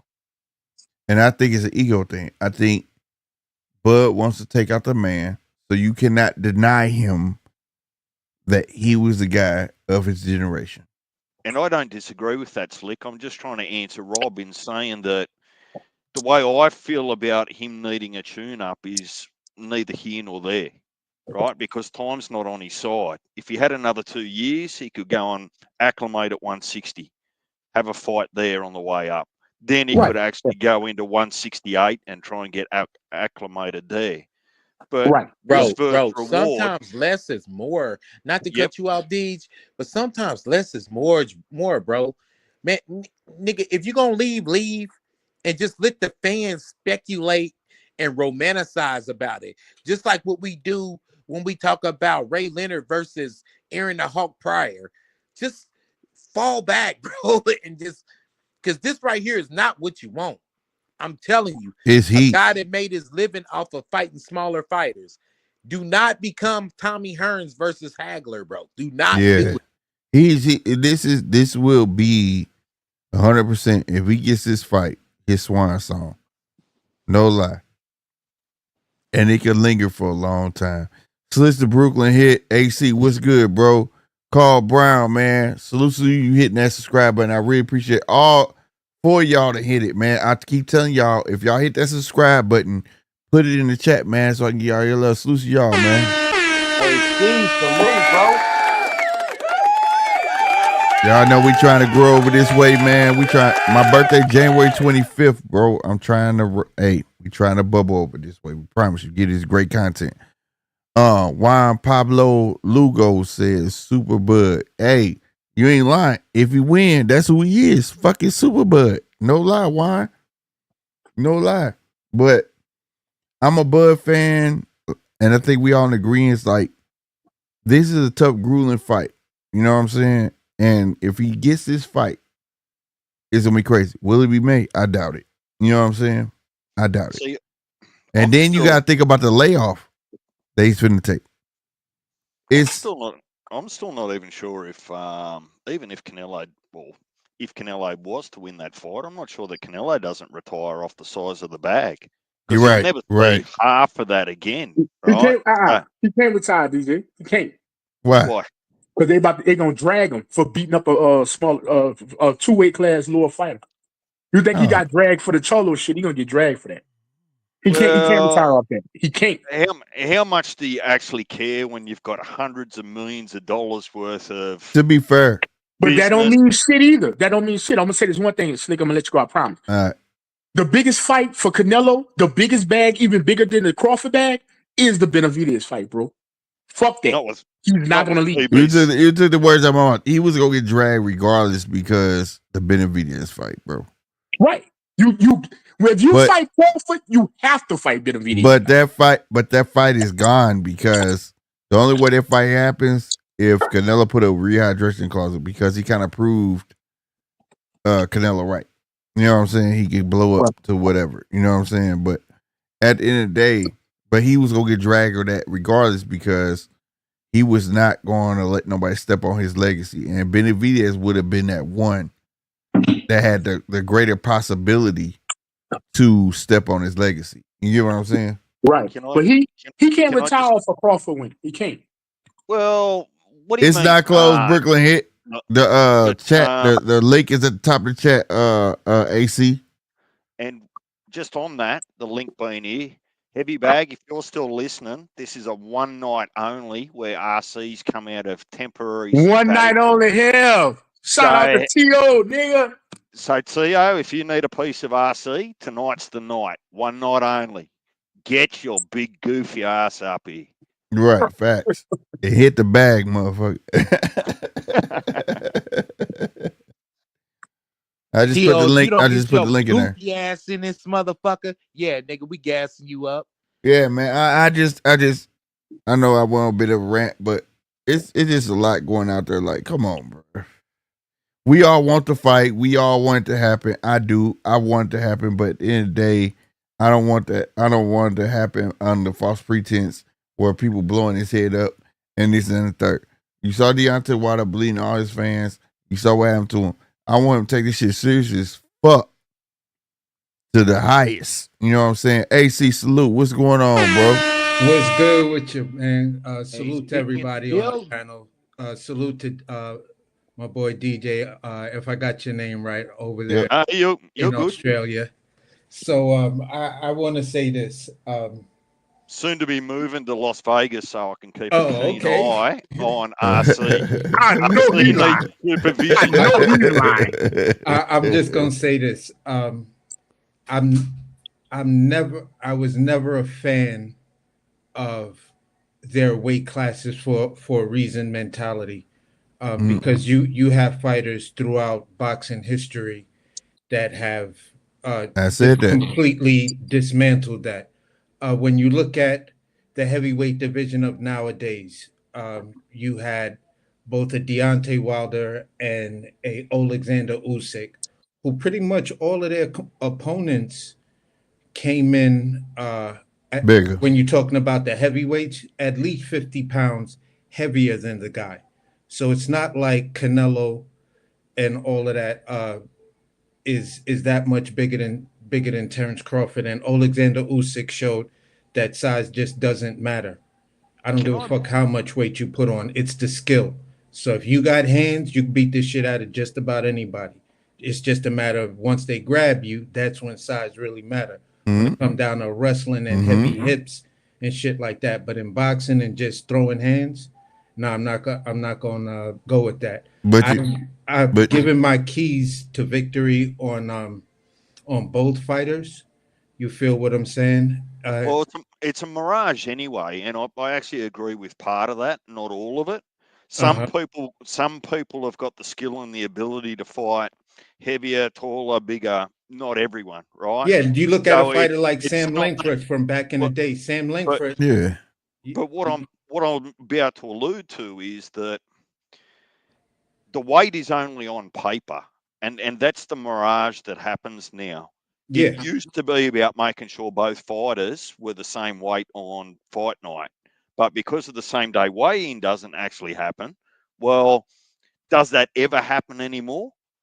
You see rehydration and blowouts from bigger people, bigger frames, and all those sorts of things. What you think you're watching is two 140-pound fighters fight, right? Because they weighed in at that 24 hours beforehand, but actually on fight night, who's to say that there's not 10, 12, possibly even 15-pound difference on fight night? Sometimes you can tell from a mile away. You've only just got to see them. So we've seen it from back in the day. It's a bit of an illusion, right? And I don't think it's a one rule fits all. But it is an absolute illusion that people Yeah, think it's that what we're getting today by way of fairness of weight on fight night is what we used to get 20 years ago at same day weighing. yeah, but I'm just a huge fan of just saying it like this. It's just the skill level of the fighter, and if you uh, break the skill levels down of each fighter and exclude the fact that it's weight, you feel what I'm saying? Theoretically and on paper, if you did that with Jamel Charlo and Canelo Alvarez, I still had Canelo Alvarez winning that fight because he was just better at a lot of things that Jamel Charlo wasn't. And Jamel Charlo's the type of dude that can get frustrated. You feel what I'm saying, and put themselves in harm's way. So when it comes down to that, I never cried about it. I didn't even give a shit about him going up 2 weight classes because just for this mere sake, I believe Amir Khan went up at least 2 weight classes, if not 1 weight class, to fight Canelo. So we've seen a lot of that in boxing. I'm not a person that'll, oh, you pulled this guy up, Rigondeaux versus Lomachenko, Juan Marquez versus not Manny Pacquiao, Floyd Mayweather. You feel what I'm saying? So these are examples throughout history where I've seen a smaller guy go up, and like I just mentioned, you had Sam Langford out there knocking motherfuckers out, just anything from basically. But AC, You know what though? Go Can I ahead. chime in real quick? The thing is this though, it's certain variables in it though, because if you look at a guy like a Mayweather who beat Canelo, he works in front of his defense. He's defense first, it's in front, boom, and everything is through a brick wall. Where Crawford, he works in front of his offense. He's gonna press you. He wants to inflict pain. That's why Crawford got way more knockouts at 147 because he's more of an offensive minded fighter than a defensive minded fighter at 147 than Mayweather was. If you look at Bivol, how he beat him, Bivol puts defense in front. Hell, it even costed him his fight against Beterbiev because he's really defensively responsible, and that's not a bad thing. But you got to get off and you got to score. But when you got a guy that puts his offense in front, then you leave like you live by the sword, you die by the sword. You leave counterpunch opportunities. You leave opportunities for you to land a big shot because when you trying to land a big shot, that's when you're capable of catching a big shot. Right. Yeah, but I've never seen Bud Crawford go out there intentionally trying to catch the big shot. He lets it happen if it doesn't happen. And if you look at the majority, he doesn't have a lot of big shot knockouts. They're mostly TKOs. He's like the TKO king. He hurts you and then he goes after you to put enough hands on you to get the fight stopped. When I look at the example that you said, when I look at a fighter like let's just say both Ray Leonard and Marvin Hagler were offensively first, but they were also very, very good when it came down to defense. This is where I give Terence Crawford that check in a box. Yes, he comes at you with the offense, but it's smart offense that comes off the jabbing and his footwork. And but his flaw is his detriment. See, the thing, his flaw is when he gets cracked, he goes into dog mode. Then he stand there and exactly. He wants to exchange with him, and you talking about a guy that got a deadly ass right hook. And this was one of the keys of victory that I gave to Canelo Alvarez to say, listen, you gotta constantly, to make this fight easy for yourself, Canelo, put Crawford in a position where he always has to exchange with you. Yeah, but that's the thing. That would be based off Crawford. See, what I was saying is that we watched. I ain't gonna say we, but I've watched every Crawford fight. Every Crawford fight, when he feel like he dominating, he wants to come in for the kill, right? He wants to come for you, or you hit him with something, he's gonna want to trade, right? Mm-hmm. It's not. I don't think it's gonna come down to skill. For Bud, it's not even gonna affect Canelo at all. Canelo just need to be Canelo. It's gonna come down to the endurance of a Bud. If you see Bud get rocked at 135, right, by Gamboa, at 140 by Mean Machine with a right hook, and both of them was right hooks, might add you. Now Canelo got deadly right fucking. He got a deadly catch and shoot game. But this, right? this is why I tell people, listen, don't sleep on Canelo because his catch and shoot off of his high guard. It's a motherfucker. It's a motherfucker because it's a trap. It's always a trap. If you fall for his weak looking high guard and you think you're gonna split it or go to the body, that's when he's going. That's when exactly. So my on you and boom, that's how he dropped Munguia. That was my question. Charlo, and that's how he dropped Berlanga. Yeah. But this is the point I wanted to actually land on. When I look at the people who've cracked Bud, right? Both of these guys at the time when he fought him, let's not sleep. Gamboa was a pound for pound fighter. You had motherfuckers like 50 and Mayweather and a whole bunch of other people trying to sign Gamboa. And if I'm not correct, at that time, Gamboa was on the pound for pound list. Yeah. You talking about a dude that you talking about a dude that's on the pound for pound list that can crack. You feel what I'm saying? Is highly sought after drop Bud. That's not something I'm gonna say. I'm gonna try to downplay the other guy because then the outcome of it was he was stopped. Same thing with Mean Machine, highly touted fighter, definitely a legitimate puncher, and yeah, you cracked me, but I got up and I stopped you. Right. That's what mattered. It's not like it went 12 rounds. I stopped you. No, I get what you're saying. It's just that you brought up the point of Sugar Ray Leonard and stuff, right? Yeah. And before you got on, though, I brought up Pacquiao like through history. You know what I'm saying? Pacquiao started 106, 112, become champ, and so on and so on. 8 division champ, right? But he didn't skip the line. He didn't skip divisions. You got Sugar Ray Leonard, did the same thing. Did not skip fucking divisions. Nigga went to 168 and still got a 174 title as a bonus. I mean, 175 title as a bonus, right? So, like, they didn't skip. My thing is that to not get your feet wet and jump to 168 and just think that this right hand you're not gonna catch the entire fight is asinine. That don't make no sense to me. And I agree.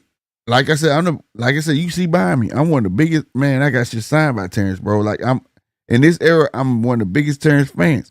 But for people to be talking like this is going to be a walk in the park with Terence, it's not, bro. It's not. No, it's not. And I'm just the biggest fan of him than you are. I guess you could see it in how hard I'm going with my debate or whatever. But I'm gonna say it like this. This is the type of fight where if Bud doesn't control, in my opinion, if he doesn't control the outside and mid-range, because when you look at the 2 times he lost, both the fighters he lost to controlled him outside and mid-range. Right. You feel what I'm saying? So Floyd just had a better inside game because of Canelo's inexperience. With the counter. The counter and the check hook that he kept on catching him with, and that short uppercut. Yeah. Canelo to this day is still a sucker for that short uppercut. It's just he is just I don't know if people are shell shocked. They don't know how to read it when to time it and throw it, or they don't have the skill level to read it and time it and then throw the uppercut. But he's still a sucker for that punch. That's one thing I've seen throughout his fights, even when he's doing well. That's still that's his biggest Achilles heel. A check hook and an uppercut. Those 2 things, if you throw those 2 things constantly and often, if you're on the inside with Canelo, you're gonna get him out of that rhythm, out of his rhythm, and won't allow him to gel with you. You gotta find somebody durable enough that try that. You gotta be durable enough. You know what I mean? And a guy that used to be a lightweight, I'm not sure if he can try that. Right. You know what I mean? Well, both of them coming from a lighter weight. Canelo's not I would never call Canelo a true 168 pounder.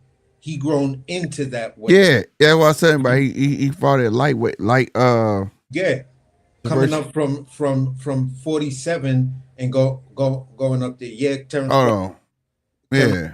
Terence Crawford coming in. He started his career basically at 130. I mean, at 130. So no, 135. My bad. So at the end of the day, it's like, yeah, there's some issues and Yeah, Canelo had 6 or 7. His first fights was what at lightweight, super lightweight. Yeah, when you look at his joint, it just comes to a point where everything is a Mexican flag, and this is when you know he's putting in all of those fights in Mexico and shit like that. He was fighting at weights of 144 to 147 most of those fights. Yeah, but like I said, all of that, the same thing you said. He grew into where he at. Yes, Bud have the reach advantage. He'll have the height advantage, but still, he done made He live at 168 now. You see what I'm saying? Yeah. He's proven himself at 168 now. You know what I mean? Whereas Bud will just be getting there. You know what I mean? At the end of the day. But go ahead. I'm sorry. But now I was gonna get to I had a quick question. Whenever y'all finish this topic, I want to pull something to the chat. I mean, into the panel and get y'all thoughts on it. Because I had a debate with DJ in a previous discussion, and I just want to bring it to the world since I'm still not coming back to. And shout out to you, AC. I'm not coming back to March, but since I'm here tonight, I might as well just let all the shit come out. You know what I'm saying? Oh, for sure. But I'm just gonna land my plane on this. Yeah, Lanny, you gotta do your thing, bro. When Bud fought Madrimov, right? I was telling a lot of people, I said, watch this shit. This is where you gonna see a whole new scientific side of Terence Crawford and Can Crawford. I said, watch this motherfucker, and I'm willing to bet money on it. He gonna weigh in. When he weighs in, he gonna make weight, but he gonna weigh in around like 153, somewhere around there. I said between 152 and a half and 153 and a quarter. I said if he does that, when he rehydrates, he's going to try to lock in his rehydration around 168 to see what putting rounds feel like just carrying 168 in a real fight. That's exactly what that dude did the night he fought Madrimov. He weighed in the day of the fight, 168 pounds. 168. Yeah, but that's cool and dandy, but you gonna be fighting a guy that's gonna be coming in way heavier than that. Yeah, Canelo probably gonna come in. Fight weight is totally different, bro. Like when I was fighting, I could walk around at like 172, but I know I was sharp at 54 or 47. You feel me? Yeah. If I thought I could make 68 easy, but I wasn't just as sharp. I wasn't as sharp. I could make 60 easy, but I wasn't sharp as I was. Yeah, weight, right. And it's something about like the work you put in to get down there that makes you sharp too. You know what I'm saying? Mm-hmm. Yeah, if you got the science of cutting weight and rehydration down to a key, it's not hard for you to do it and maintain pretty much the same stamina and same conditioning. At the end of the day, bro, all I'm saying is this: if he gets the fight gets made. Mm-hmm. It's I'm because I'm a Terence Crawford fan. I'm gonna say Bud wins the fight. Is there gonna be a knockout? Hell fucking no. It's gonna be a split decision. Yeah. Bud gotta go the distance, bro. Yeah, we might see the first time that Bud may get sat down. You think it's gonna happen though? Do you if you had to weigh your options, do you really think it's gonna happen, or do you think, nah, it ain't gonna happen? All this is hypothetical, but do you really think it's gonna happen? Yeah, because at the end of the day, this is happening a lot faster and a lot more consistent than it was when you talking Bud versus Errol Spence. Yes. Everybody was saying, oh, that fight ain't never gonna happen because of that. But you watch Canelo first say no, then say yeah, I'm interested, then say money and a whole bunch of other stuff. And for both these guys, they know that Right. this is the biggest payday they're gonna get. I get where people say it's between David Benavidez and stuff like that, but at the end of the day, we're talking David Benavidez, who I'm a big fan of. The way I see it, if Benavidez gets that fight, Canelo's doing you a huge favor. You're on the level of a Berlanga and a Munguia for me. It's a payday for you because Canelo at this point don't owe you a fucking thing. He could retire tomorrow and Yeah, just you're right. be like whatever. Bud could do the same thing. So both of these guys have accomplished a lot, and once this fight is over, it's like, what do we really want to see? You feel Yeah. what I'm saying? It's like, And what so, do like, we really want to see? I want. He said, where was it at? Rude exposure. Salute to you, man. I hope you hit that subscribe button. M Cole, I see you too. He said, when was the last time Canelo knocked somebody out? It ain't about that, bro. When you got a fighter this long in the tooth and they get knocked down, they don't ever get up the same. Straight up. Bug get knocked down in the first fucking round, bro. And fuck around, we will see a whole different Bud. Not know who the fuck he is. That's the thing, bro. It's not about getting slept. You know what I'm saying? We talking about two fighters this long in their career and get knocked down. You know what I mean? That's my thing about it. I've watched it in boxing history, bro. Roy got knocked down. Did Roy get back up the same? Fuck no. It was a wrap. It was a wrap. Salute G Walls. Canelo gonna end up fighting Bivol when the undisputed on a Black Benavidez from shot 175 undisputed. I can see that happening. I ain't gonna stunt. I can see that happening. I really can. I can see him fighting one of them before Bud. Carl Brown, aka C Breezy, he basically saying Bud win in his eyes just off hope. To be real. No, it ain't hope. It's just that you saw the Bivol fight, right? The Bivol fight, he fought the perfect fight. But how many fighters you can say that you ever seen fought a perfect fight like that? Mm-hmm. You know what I mean? It's not that easy. It really ain't. Sue's in the red corner, Sue's Polo. He said, "What up, y'all?" But at the end of the day, it is what it is at that point. You know what I'm saying? You know, you got to use your brain in there. Sue's the Carl Brown. Let's say people don't use their brain. You got to use your brain there. For Bud, yes, we know he can scrap. Yes, we do know he can fight off the back foot. Yes, we know he can fight going backwards. Yes, the boy got the tools. Yes, Bud fights like nobody else. Bud fights like Bud. But I'm sorry, at some point, you meet your monster if you go long enough. And I feel like Canelo's going to be his monster. Canelo is so seasoned where he could literally stand in front of you and let you think you're going to pity pat in front of that high guard and catch on, catch, shoot. And he sets you up for these traps. He's a different Canelo. People tend to look at Canelo like the old Canelo. Canelo is, like I say, you didn't get that Mayweather fight, you went to Canelo today. He learned a whole life for a whole. What we want boxers to learn, hold on, I'm going to say it just like this. Will we be one of our favorite boxers to learn when they be in a tough fight? 9 times out of 10, when you see the next fight, they don't learn shit. They come out doing the same shit. You see what I'm saying? Whereas Canelo had that one fucking fight with Mayweather. One fight. Next time you saw him, he was a different guy. He was different. He wasn't the same guy you saw that fought Mayweather. Right? He came back out. He had boxing skill. He wasn't just a fighter. He wasn't just a puncher. Right? Yeah. That's what makes Canelo special. He understood, okay, I came this far, hit my brick wall. I got to learn from this.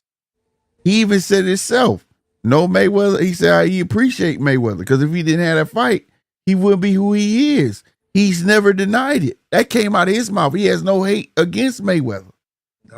He gave Mayweather a lot of praise. Like, yeah, he learned from that fight. Like, I got to learn how to box.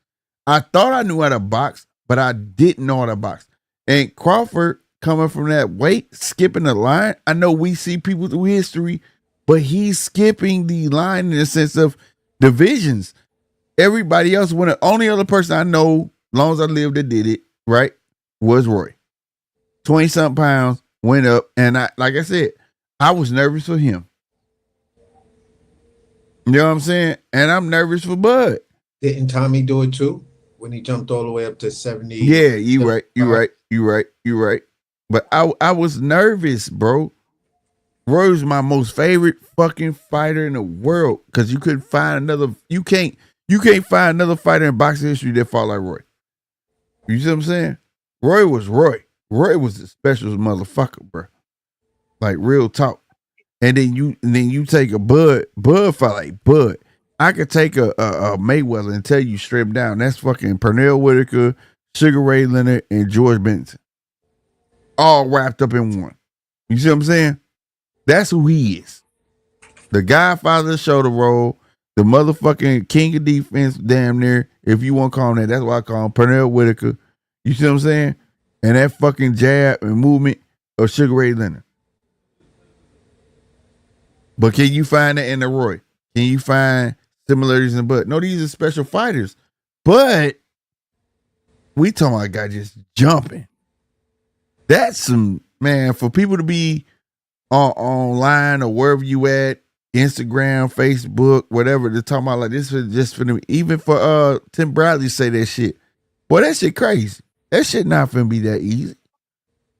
For Bud to win, he gotta fight the perfect fight and go 12 rounds. The same thing, we had a 175 pounder in Bivol that respected Canelo enough to go what? 12 rounds. He didn't mix it up with him, even though he probably could have got away with the shit because he was a bigger guy. This is his house, but he still had enough respect because he saw the skill in Canelo. Canelo go try. How many times Canelo got on them fucking ropes, told him come here, and Bivol told him no, get up off them ropes. He wasn't no fool. Like, this is not going to be your average fight. So if this fight come to fruition, which I'm going to be honest with you, I ain't going to lie, I want it to happen. Because if Bud could pull this up, god damn it, y'all can't say shit about that motherfucker. You know what I'm saying? But in the motherfucking day, if I don't think, I partially think it ain't going to happen. I think in Billy or William Skull is next. And maybe September. Well, if it happen. Can I get in here and ask this one question? Before we call it a night. Yeah, go ahead. Like I said, this was a hell of a debate, me and DJ Hay. Yeah. Okay, y'all. We're thinking back to the August 3rd Radice season Los Angeles card. Incredible card, right? Los Angeles. Yes. That was the Terence Bud Crawford and the big undercard. Yeah. They had Bacoli. We had Ruiz versus the dude out of New York. Big baby, all of that. I was saying, and this is my opinion, I just want to get you guys' thoughts. The best and most entertaining fight of that entire card was Pitbull versus Jose Rayo Vasquez. Y'all give me your opinion, the best fight off that card. Like most exciting and most, you know what I'm saying? It was knockout, drag out. I'd say Pitbull was up there, but for me, it was for Bud because I want to see what he could do with him, do with Madrimov. Mm-hmm. But the Pitbull one was definitely up there because I'm be honest with you, I didn't think Rayo was gonna have that perfect fight like that. But no, just saying if you had a pick, so you would say the main event was the most exciting, the most intriguing out of the whole night. For me, it was. And that don't got nothing to do with Bud. It was just because that I wanted to see could Madrimov match wits with Bud. You know what I'm saying? What you think, AC? About was it which was the exciting fight or what fight stole a night? Yeah. What fight stole a night? I'm still gonna say the Bud Madrimov fight because that's what everybody cooked on. If you would drop down on planet Earth today, and you went on the day of the fight or the day after, and you went online, everybody was talking about Bud versus Madrimov. So that's what I'm gonna say. Move the needle. Just like GMT said, I was just excited to see, you know, how Bud was gonna react to moving up, and you know what I'm saying. And I wanted to see the information whether I was right or wrong on the amount of weight he was gonna come in and fight at. So right. basically, it was those two things. So honestly, it would be hard for me to say anything else because there's a certain built-in bias because he's one of my favorite, or right now for this era, he's my favorite fighter. It is fair. It is fair. Like I said, for me, I honestly didn't have no bias. I just wanted to see, like, okay, I knew Bud was gonna do his thing, but could Madrimov, because I knew how Madrimov fight. You know what I'm saying? Mm-hmm. And when I heard the fight, I'm like, they gotta, him and Joel was gonna have to put a different plan together to fight Bud. Like, what are you gonna do to fight Bud? If you come in fighting the way you normally fight, Bud was gonna wash his ass. You know what I'm saying? I don't give a fuck how big he was. It was just that the way he fight, he was too wild. He was wide, put his head down. You saw a couple times during the fight. You know what I'm saying? Mm-hmm. But I honestly think that Madrimov did a good enough job that he made Bud change his game plan. You know what I'm saying? Where Bud had to take that sting off them punches and stay in the inside. Because if he was on the outside, he felt that shit. You know what I'm saying? Right. So he stayed inside more so often to take the sting off the punches. So, you know, I thought it was a great fight because of that. Just per se, you know, whatever. Because you never saw Bud fighting inside so much. You know what I'm saying? Mm-hmm. Like that. You know what I mean? Whatever. So that showed if Bud had to, he know how to weather the storm. You know what I mean? Right. Like I said, I respect that opinion. I just wanted to get other people's opinion. But I didn't think. But I'm be honest with you, I had Pitbull was gonna win that fight. I thought Pitbull was gonna be able to catch him. Not just the win. I'm just talking about for the entertainment wow factor. Like, you're not a boxing fan. You're watching two people, and I'm just speaking for casually. You watching two people hit each other. Right? well, for the casuals. For the casual, I can see how you could see the Rayo, you know what I'm saying? Yeah. Or whatever. I could definitely see that, you know, whatever. Taking y'all expertise out of it. Yeah. Just going in. Like AC say, you just got dropped on the planet Earth. Hey, this is boxing. Watch it. Yeah, Bud fight definitely was for the hardcores. You know what I'm saying? That's why everything else was for the casuals, bro. Everything definitely was for the casuals. Like using my example, if I was dropped on the planet Earth right then and there, and someone said, "Hey, there's a boxing event," I'm like, "What the hell's boxing?" And the first fight I saw was the Ryu and Pitbull fight. I would have been like, "Oh shit!" And then watching the Terence Crawford fight after that, I would have been like, "Who are these guys?" Right. Can someone explain the rules, because they're not as busy as the last guys were?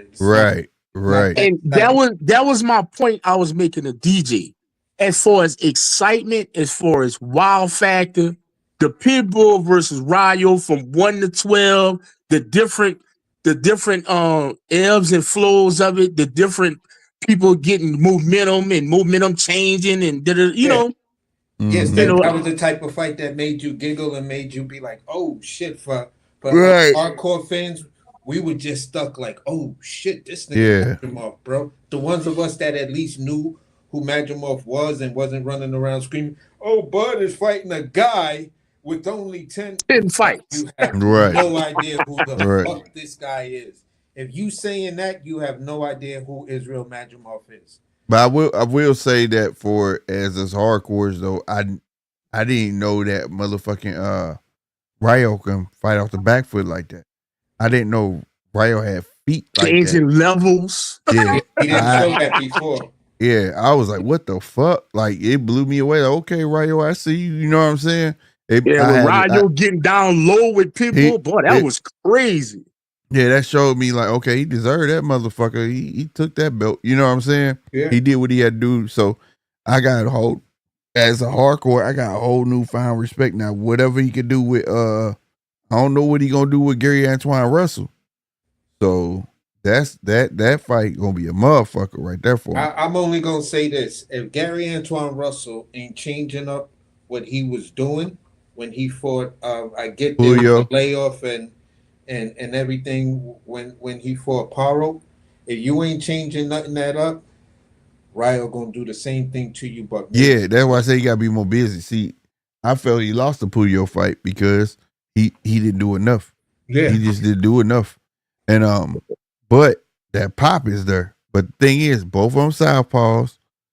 You know what I'm saying? If you stay away from Ryo left hand, you got a damn good chance. But Ryo gotta understand this ain't Pitbull. That motherfucker Gary Twine can get busy when you want to, and that's the thing. He gotta step that shit up because like I'm gonna hold on to what I said 2024. These judges are not judging off the criteria. They judging off aggression. That's what it seems like. Effective aggression is the new thing. That's a new thing. So you gotta be fucking busy and you gotta make your stamp. You know what I mean? Yeah, it's like they pulling judges from UFC or judges are intermingling between the UFC match and boxing, and it's like not about ring gentlemanship and cleaning punches. This is called the sweet science. That shit is called mixed martial arts. It's a big difference. Right. Swear, bro. You know what I'm saying? So listen, y'all got it. Y'all effective aggression is just one part of it. You feel what I'm saying? It can't be the main thing. And where I was trying to tell people, you know, that were upset about the fuck is old boy name? Why I just forget his name? O'Shaki lost. Yeah. He didn't do enough in that fight for me. Yeah, either. I'm like, bro, the effective aggression, he never had that. Right. And the punches that actually mattered. He was fighting like he was fighting like amateurs. Yeah, he was trying to point, but it's the dude is walking straight through your punches, and every time he hits you, you back up a couple of times. Yeah, he was the more effective punch in that entire round. He was trying to point it out. You know what I'm saying?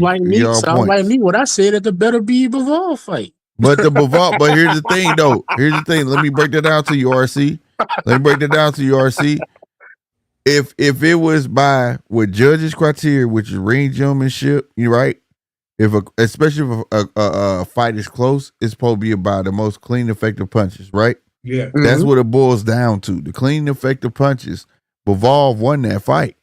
It was close. You had a guy that was walking, and you had Bivol backing up, but he wasn't swinging the whole entire time. He had his flurries. You see what I'm saying? When he caught him. But at the end of the day, Bivol was landing the more clean, effective punches. He was landing the jabs, and he was landing effectively. Yes, he lost some rounds. Getting backed up, bro. But being backed up, it's a difference between being backed up and voluntarily being backed up. Bivol came in that fight on the back foot. You see what I'm saying? He already knew he had to play the matador role. He was gonna be the bull. So he would shoot the jab, he would shoot 4, 5, 6, all that shit. Yeah, he lost some rounds. I'm not saying he didn't lose no rounds. You get what I'm saying? Mm-hmm. But he was landing the most clean, effective punches. But see, that was the fight that I made my mind up at, that they're looking for aggression. They are not looking for it's 4 rules that judges are supposed to go by. You get what I'm saying? And they're not going by it. The last one is they're not looking for ring gentlemanship. They're not looking for clean, effective punches. They're not looking for none of that. They're looking for pure aggression. Right? Man, that shit looked like Friday the 13th, part 16. But peep it though. Fucking kept coming. But peep it though. I like couldn't get him off him. hey, Rob. I told the guy at my job. I told my guy at my job. They need to add an aerial view. Because see, the camera angles will fool you. Them camera angles that was behind Better Beef, it looked like he's aggressive. It looked like this and that. But you're not seeing the distance. You're not seeing the jabs that he catching. You're not seeing. You understand what I'm saying? Right. If it was an aerial view, you know how we showing when a running back running through football and they got the aerial camera. If they had that, you will see that shit every time his head going back. Every time he catching everything he eating to get close. You get what I'm saying? Yeah, I don't know why they stopped it, but remember, they used to have the aerial view. Yeah, they need that. I guess when HBO the show. when HBO left, that's when we lost that aerial view because I can remember then there a bunch of HBO fights. Yeah, they need that, bro, because like you don't get to see that. It's that back foot. If you go back to the fight, he came in on the back foot. Then and another thing, does it know the different styles of fight, Russian and all that stuff? Russian fights has a pendulum step. He'll step in and step back and keep going back. Then he step in and then go back. That's their thing. They want to bait you into punches. You get what I'm saying? So like this is what we say. It's different styles. You got different styles of America, different styles in Russia. Pretty much all Russians fight the same. Ukrainians down there fight the same. Especially Ukrainians, they more pure boxers. You know what I'm saying? They hold on to the amateur style, but they more pure boxers. Then you got motherfucking Cubans. They definitely hold on to the amateur style. You know what I'm saying? But like you have different styles of boxing, and they're supposed to understand that. It's not that one style for all. It's just a scrap. If it was just a scrap, then I could get it. You get what I mean? But it's not. That's why them judges had them 4 rules. And it seemed like in 2024, it became, I'm talking about from Osheki to who, like, dude, like, you just, and I had to say, you're not doing enough. The reason I say that you're not doing enough is because the judges are looking at aggression. Look at Osheki Foster before he had fought that other fight, right? That Puyo fight. He got knocked down, got back up, went right back at dude, didn't he? You mean Kakinsaw? He never fought Puyo. Okay, whoever you fought. Yeah, I'm tripping. Yeah. Robinson Kakinsaw. Yeah, Kakinsaw. Rocky. I'm tripping. Kakinsaw, right? The fight before he fought Kakinsaw. Rocky? The Rocky fight? His last fight on Netflix? Yeah. So you know Osheki got it in him. That's what people was looking for in the Kakinsaw fight. His ass got rocked. He went back at dude, rocked him, got knocked down, rocked him, knocked him out. You know what I'm saying? Got his ass signed to Top Rank. That one fight. That one fight. That's what people are looking for nowadays, bro. I think they tend to, the judging these days tend to conflate or group effective punching and effective aggression because, again, you could have a guy that's pity-patting even though they're accurate punches, but if it's not crowd reacting or make you react as a judge, and even though you're supposed to be impartial to all of that, it does play when the stadium is just going crazy because one guy is connecting and you can hear the difference in the punches. Like Big Raw punches was like boof, boof.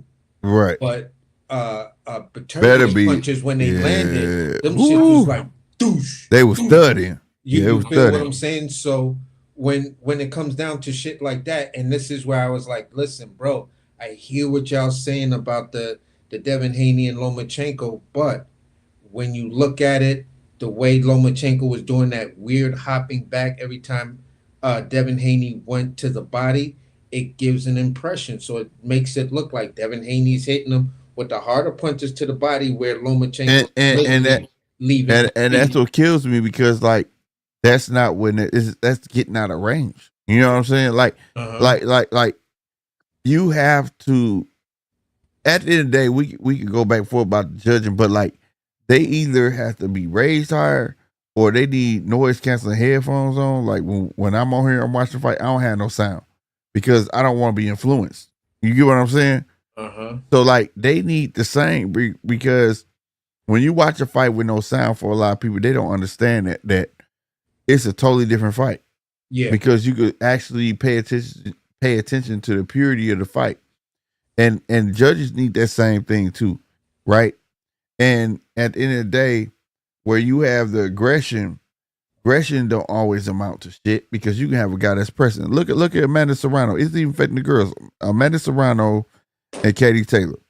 Amanda Serrano outlanded that girl, in my opinion, landed the most clean, effective punches, and it was on record. But they gave it to Katie Taylor. Yeah. How is that? You get what I'm saying? How is that? You know what I mean? So it has to be something fixed with these judges at the end of the day for them to understand that you got to go by the criteria, the rules that you have to go by. And the problem is they don't have to answer to nobody. Yeah. They don't have to answer nobody. Whatever they put down, that's fine. They could have a shitty night. They could be tired. They could have went out to the club the day before and got fucked up, wake up, gotta go do this fight, and they just writing whatever. And you have to accept it. Look how wide the cards have been this year. You know what I'm saying? There's always one judge with a wide ass, like, what the fuck was he thinking? You get what I'm saying? Yeah. Yeah. I'm talking about starting at the beginning of the year. You know what I mean? Mm-hmm. Hector Garcia and Tank. Like, what the fuck was that about? You get what I'm saying? Yeah. Like, stop playing. Like, it's kind of getting out of hand.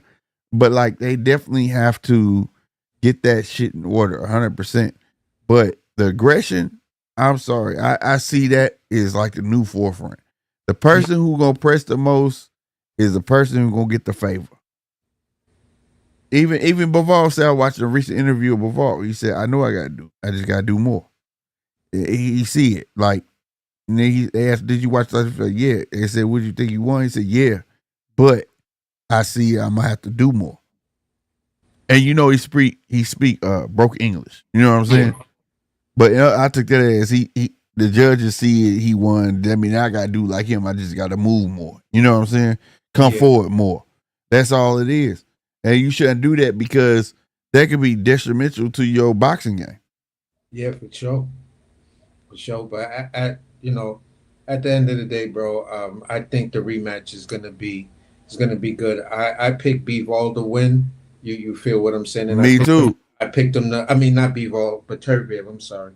And I picked him to win by decision. Honestly, when it came this fight.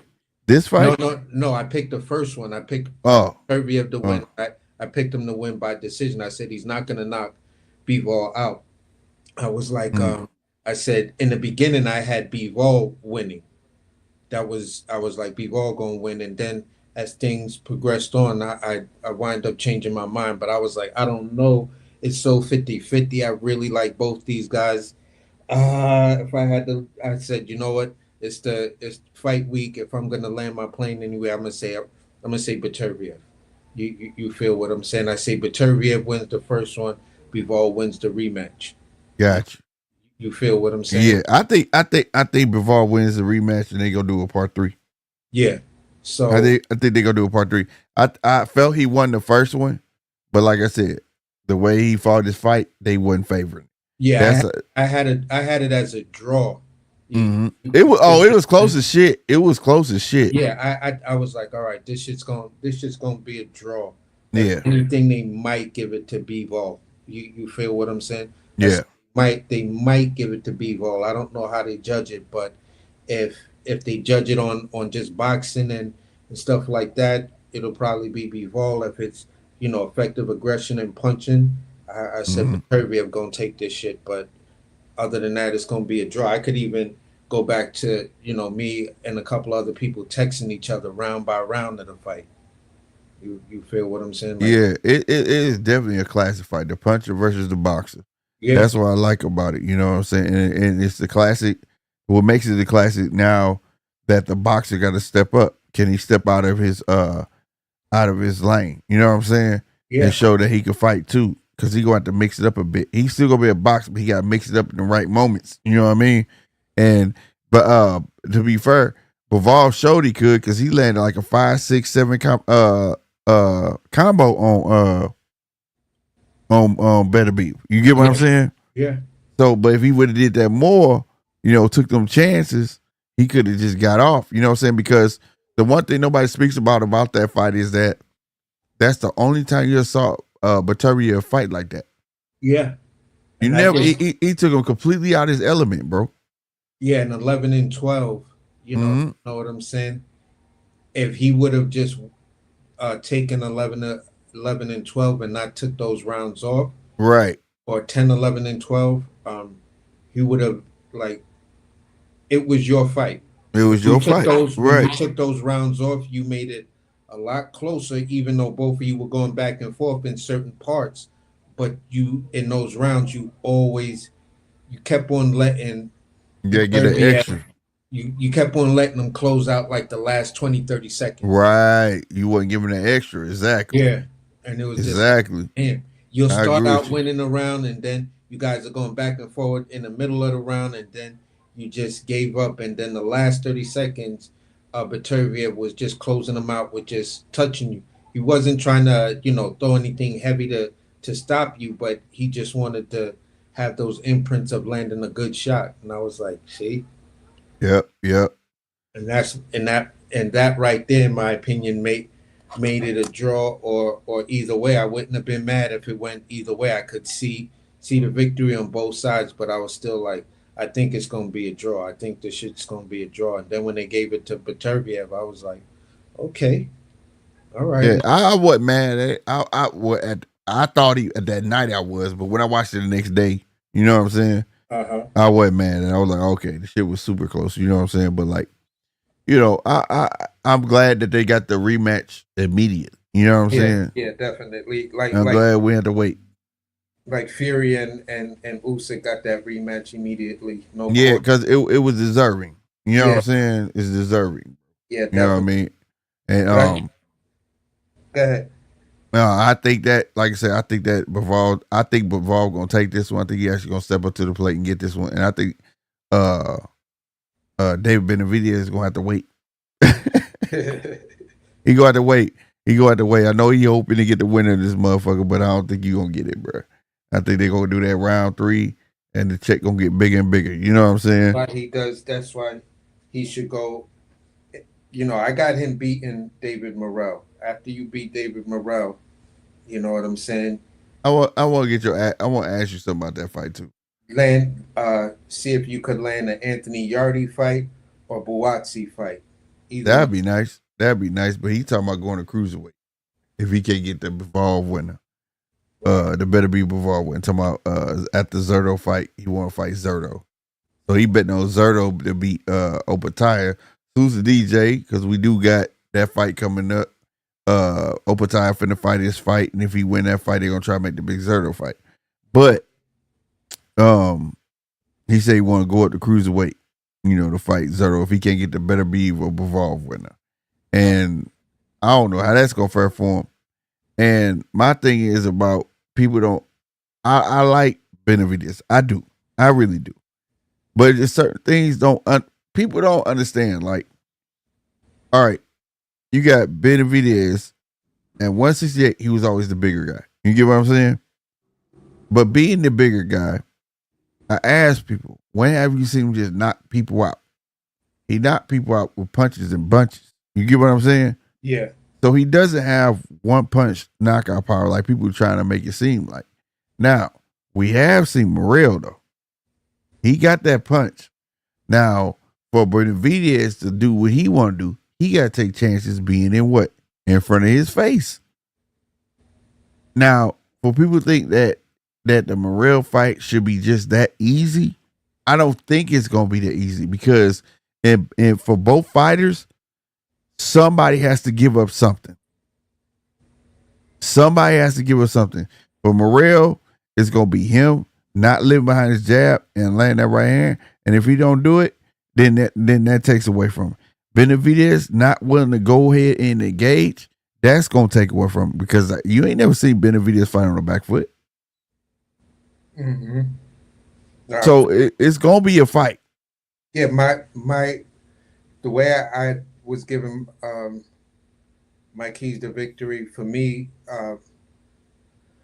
Morrell has to do something extraordinary between the first 5 rounds. You feel what I'm saying? Yeah, you got to make him respect him. Yeah, respect them and sweep all of the first 5, maybe 6 rounds. Then after that, Benavidez his engine is going to kick in, and he's the king of the second half of the fight. Mm. Everything after the 6th round or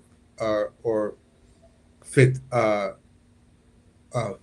and a half round or half of the 5th round, you start to see his engine go on, and you start to see those punches and bunches come in. And by that time, I guess he's got your timing, he's got his real sweat, and he's gelled with you. Right. The issue for me is this is a fight where I don't think it's in Benavidez's best interest to normally rock like that. Like, don't give him an opportunity to stack rounds against you. You feel Right. what I'm saying? Because that might leave you uncharacteristically with your hands in your pockets. You feel what I'm saying? Yeah.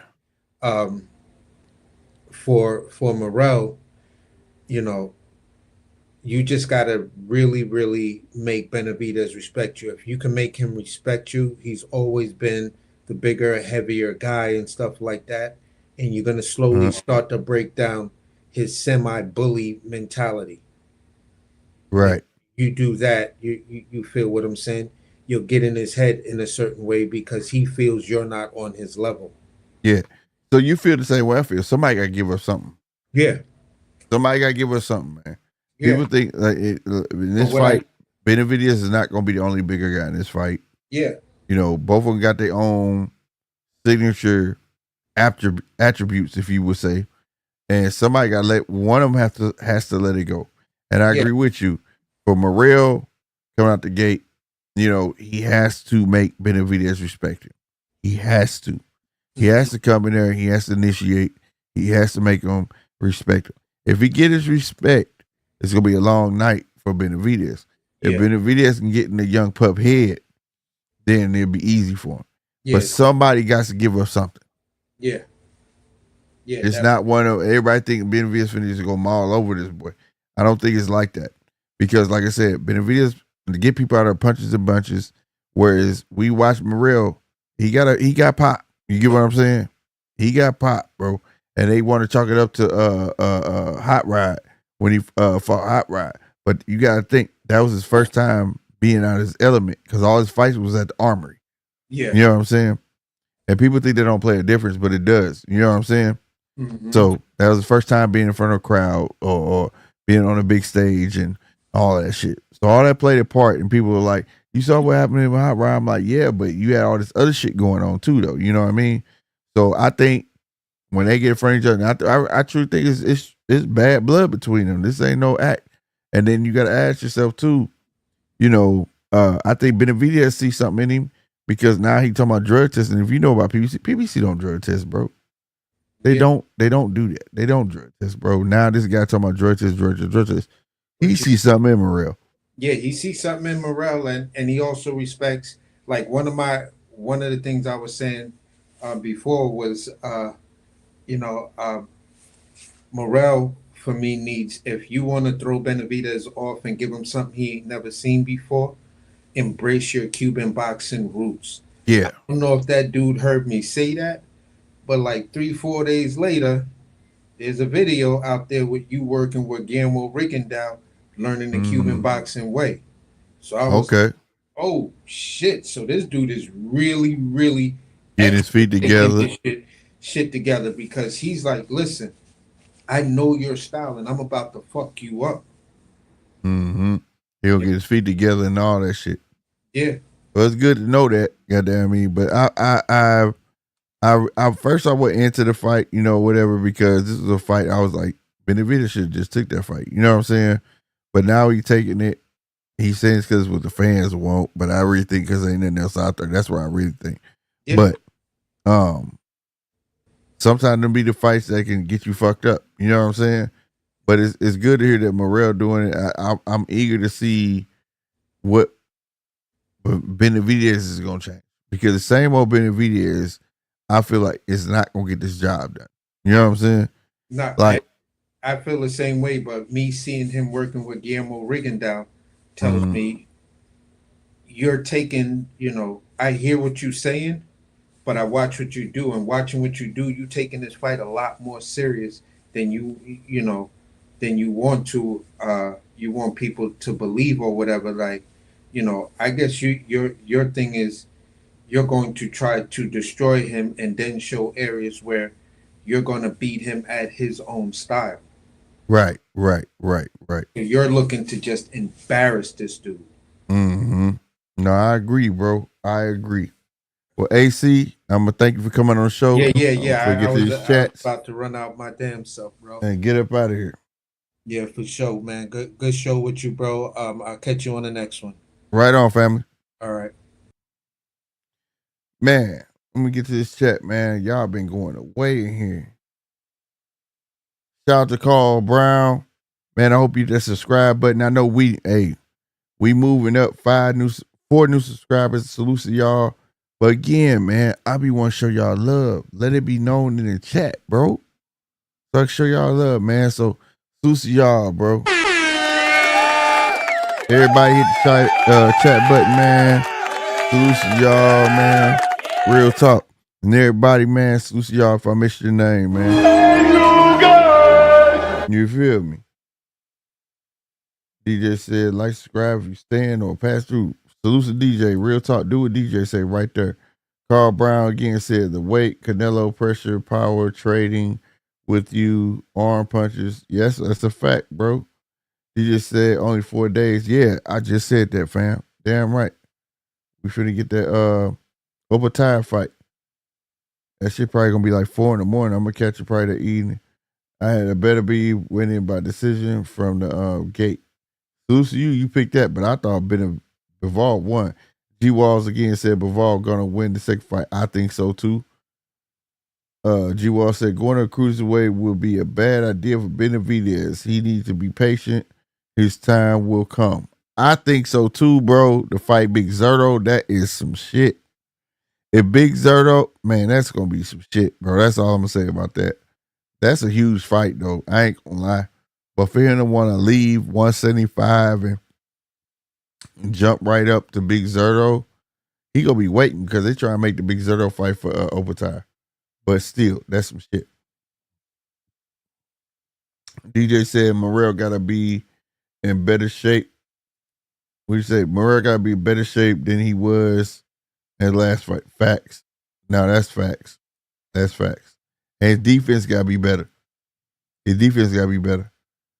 Is it a Cuban style, a bastardized version of Russian style? Talk to them doing a Cuban. Yep. It's a little different. They use their feet a lot more. They're a little more mobile, but the rest of it's the same. I got Morrell winning by early rounds up. Deal. Shout out to the Lovely's Way _ Lovely's Way _ man. Damn. I heard that, Love's Way. Hope you hit that like and subscribe button. But my goodness, man. I heard that. No doubt. I respect that 100%. Hey, man. Hold on. Before we get the hell up out of here, let's see what's going on tomorrow. I don't think nothing coming on tomorrow, though. But we going to see. Nonetheless, y'all going to see me on here tomorrow, man. I'm happy to be back in this 2025 era. You know what I'm saying? Real spit. But yeah, January 8th. Obertai and the kid. Nakaya. I don't know how to say his name. So, yeah. Nothing tomorrow. I'm pretty sure something. I'm gonna find something. Something gonna be on tomorrow, bro. Leave it to the zone. I'm gonna check the zone. But something probably be on tomorrow. Y'all know if y'all new here. Salute to y'all, all 26 of y'all checking your boy out. Everybody over there on Boxing GMT over there on X. Everybody over here. We used to do the fight parties on Saturday when big fights happen. Come through, hang out. The link is always in the description. So all my people that came through, all my new people that came through, don't be afraid to take that link, bro. I respect everybody's opinion. You got to worry about getting booted off. As long as you can talk some ignorant stuff. Like you just trying to disrupt the show. You know what I'm saying? But other than that, it can be about any boxing subject. Come through, hang out. I pride my podcast on this is the people show. The only way we learn, about boxing, you got to hear everybody's opinion. You know what I mean? Like iron sharpens iron, bro. You know what I mean? Whether you're casual, hardcore, whatever. You know what I'm saying? So make sure you come through. We got people that come through from all over the world, from Australia, London, England. I done had people from plenty from Lithuania, and I had people from oh my God, I'm going blank. Where Pacquiao from? And I had Pacquiao people on here. I done had Francis Ngannou people on here. I done had people from the States and America on here. Everybody should just come on the show, man. Make sure y'all hit the like, subscribe button because it's free. We try to hit the 5,000 mark, bro. My birthday, January 25th. That'd be the greatest birthday present ever. So if y'all could show, Philippines, salutes to G Walls. I done had people from the Philippines on here, bro. You know what I'm saying? We about to get back to this great content with the boxes, all that stuff. If you look at my catalog, I was getting all the interviews, everything showing live behind the scenes. Just know stuff happens, you know what I'm saying? I ain't gonna get into all that with my baby girl, but she healthy. That's all that matters. But we finna get back to this 2025. She healthy. We ain't gotta worry about nothing. We finna get these boxes on here. We finna do it. Run it up. So bottom line, bro. Like, comment, hit that bell, bro. Hit the bell. Share the content. Cause your boy trying to grow. Real talk. Real talk. I ain't trying to sound like I'm groveling or nothing at y'all feet or nothing like that. But you know what I mean? But the whole point on here is to grow. You know what I'm saying? Everybody on the X, make sure y'all hit that follow button as well. Thanks y'all for tuning in. I am your boy Slick 50, man. Like I said, man, like, comment, all that good stuff. My rewatch game. Thanks y'all, cause it's will re-air. You know what I mean? And y'all be easy, all right? Real spit, man. And salute everybody in the chat, man. No doubt, no doubt. Y'all the best. Y'all the best. G Walls, salute you, man.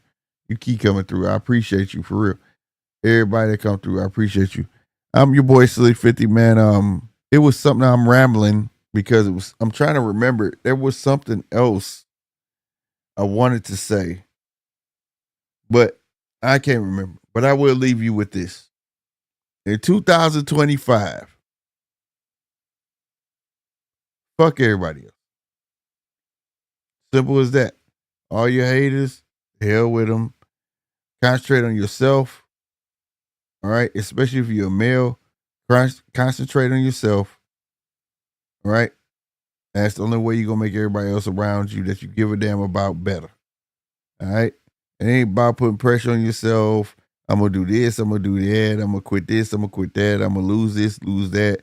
No, make this year better than your last year. All right, make it better than your last year. You understand me? That's all you need to do. That's all you need to concentrate on. An overall spectrum. All right. This year in 25 is damn sure for me gonna be better than 24. All right. Y'all be easy, man. I'm up out of here. Deuces.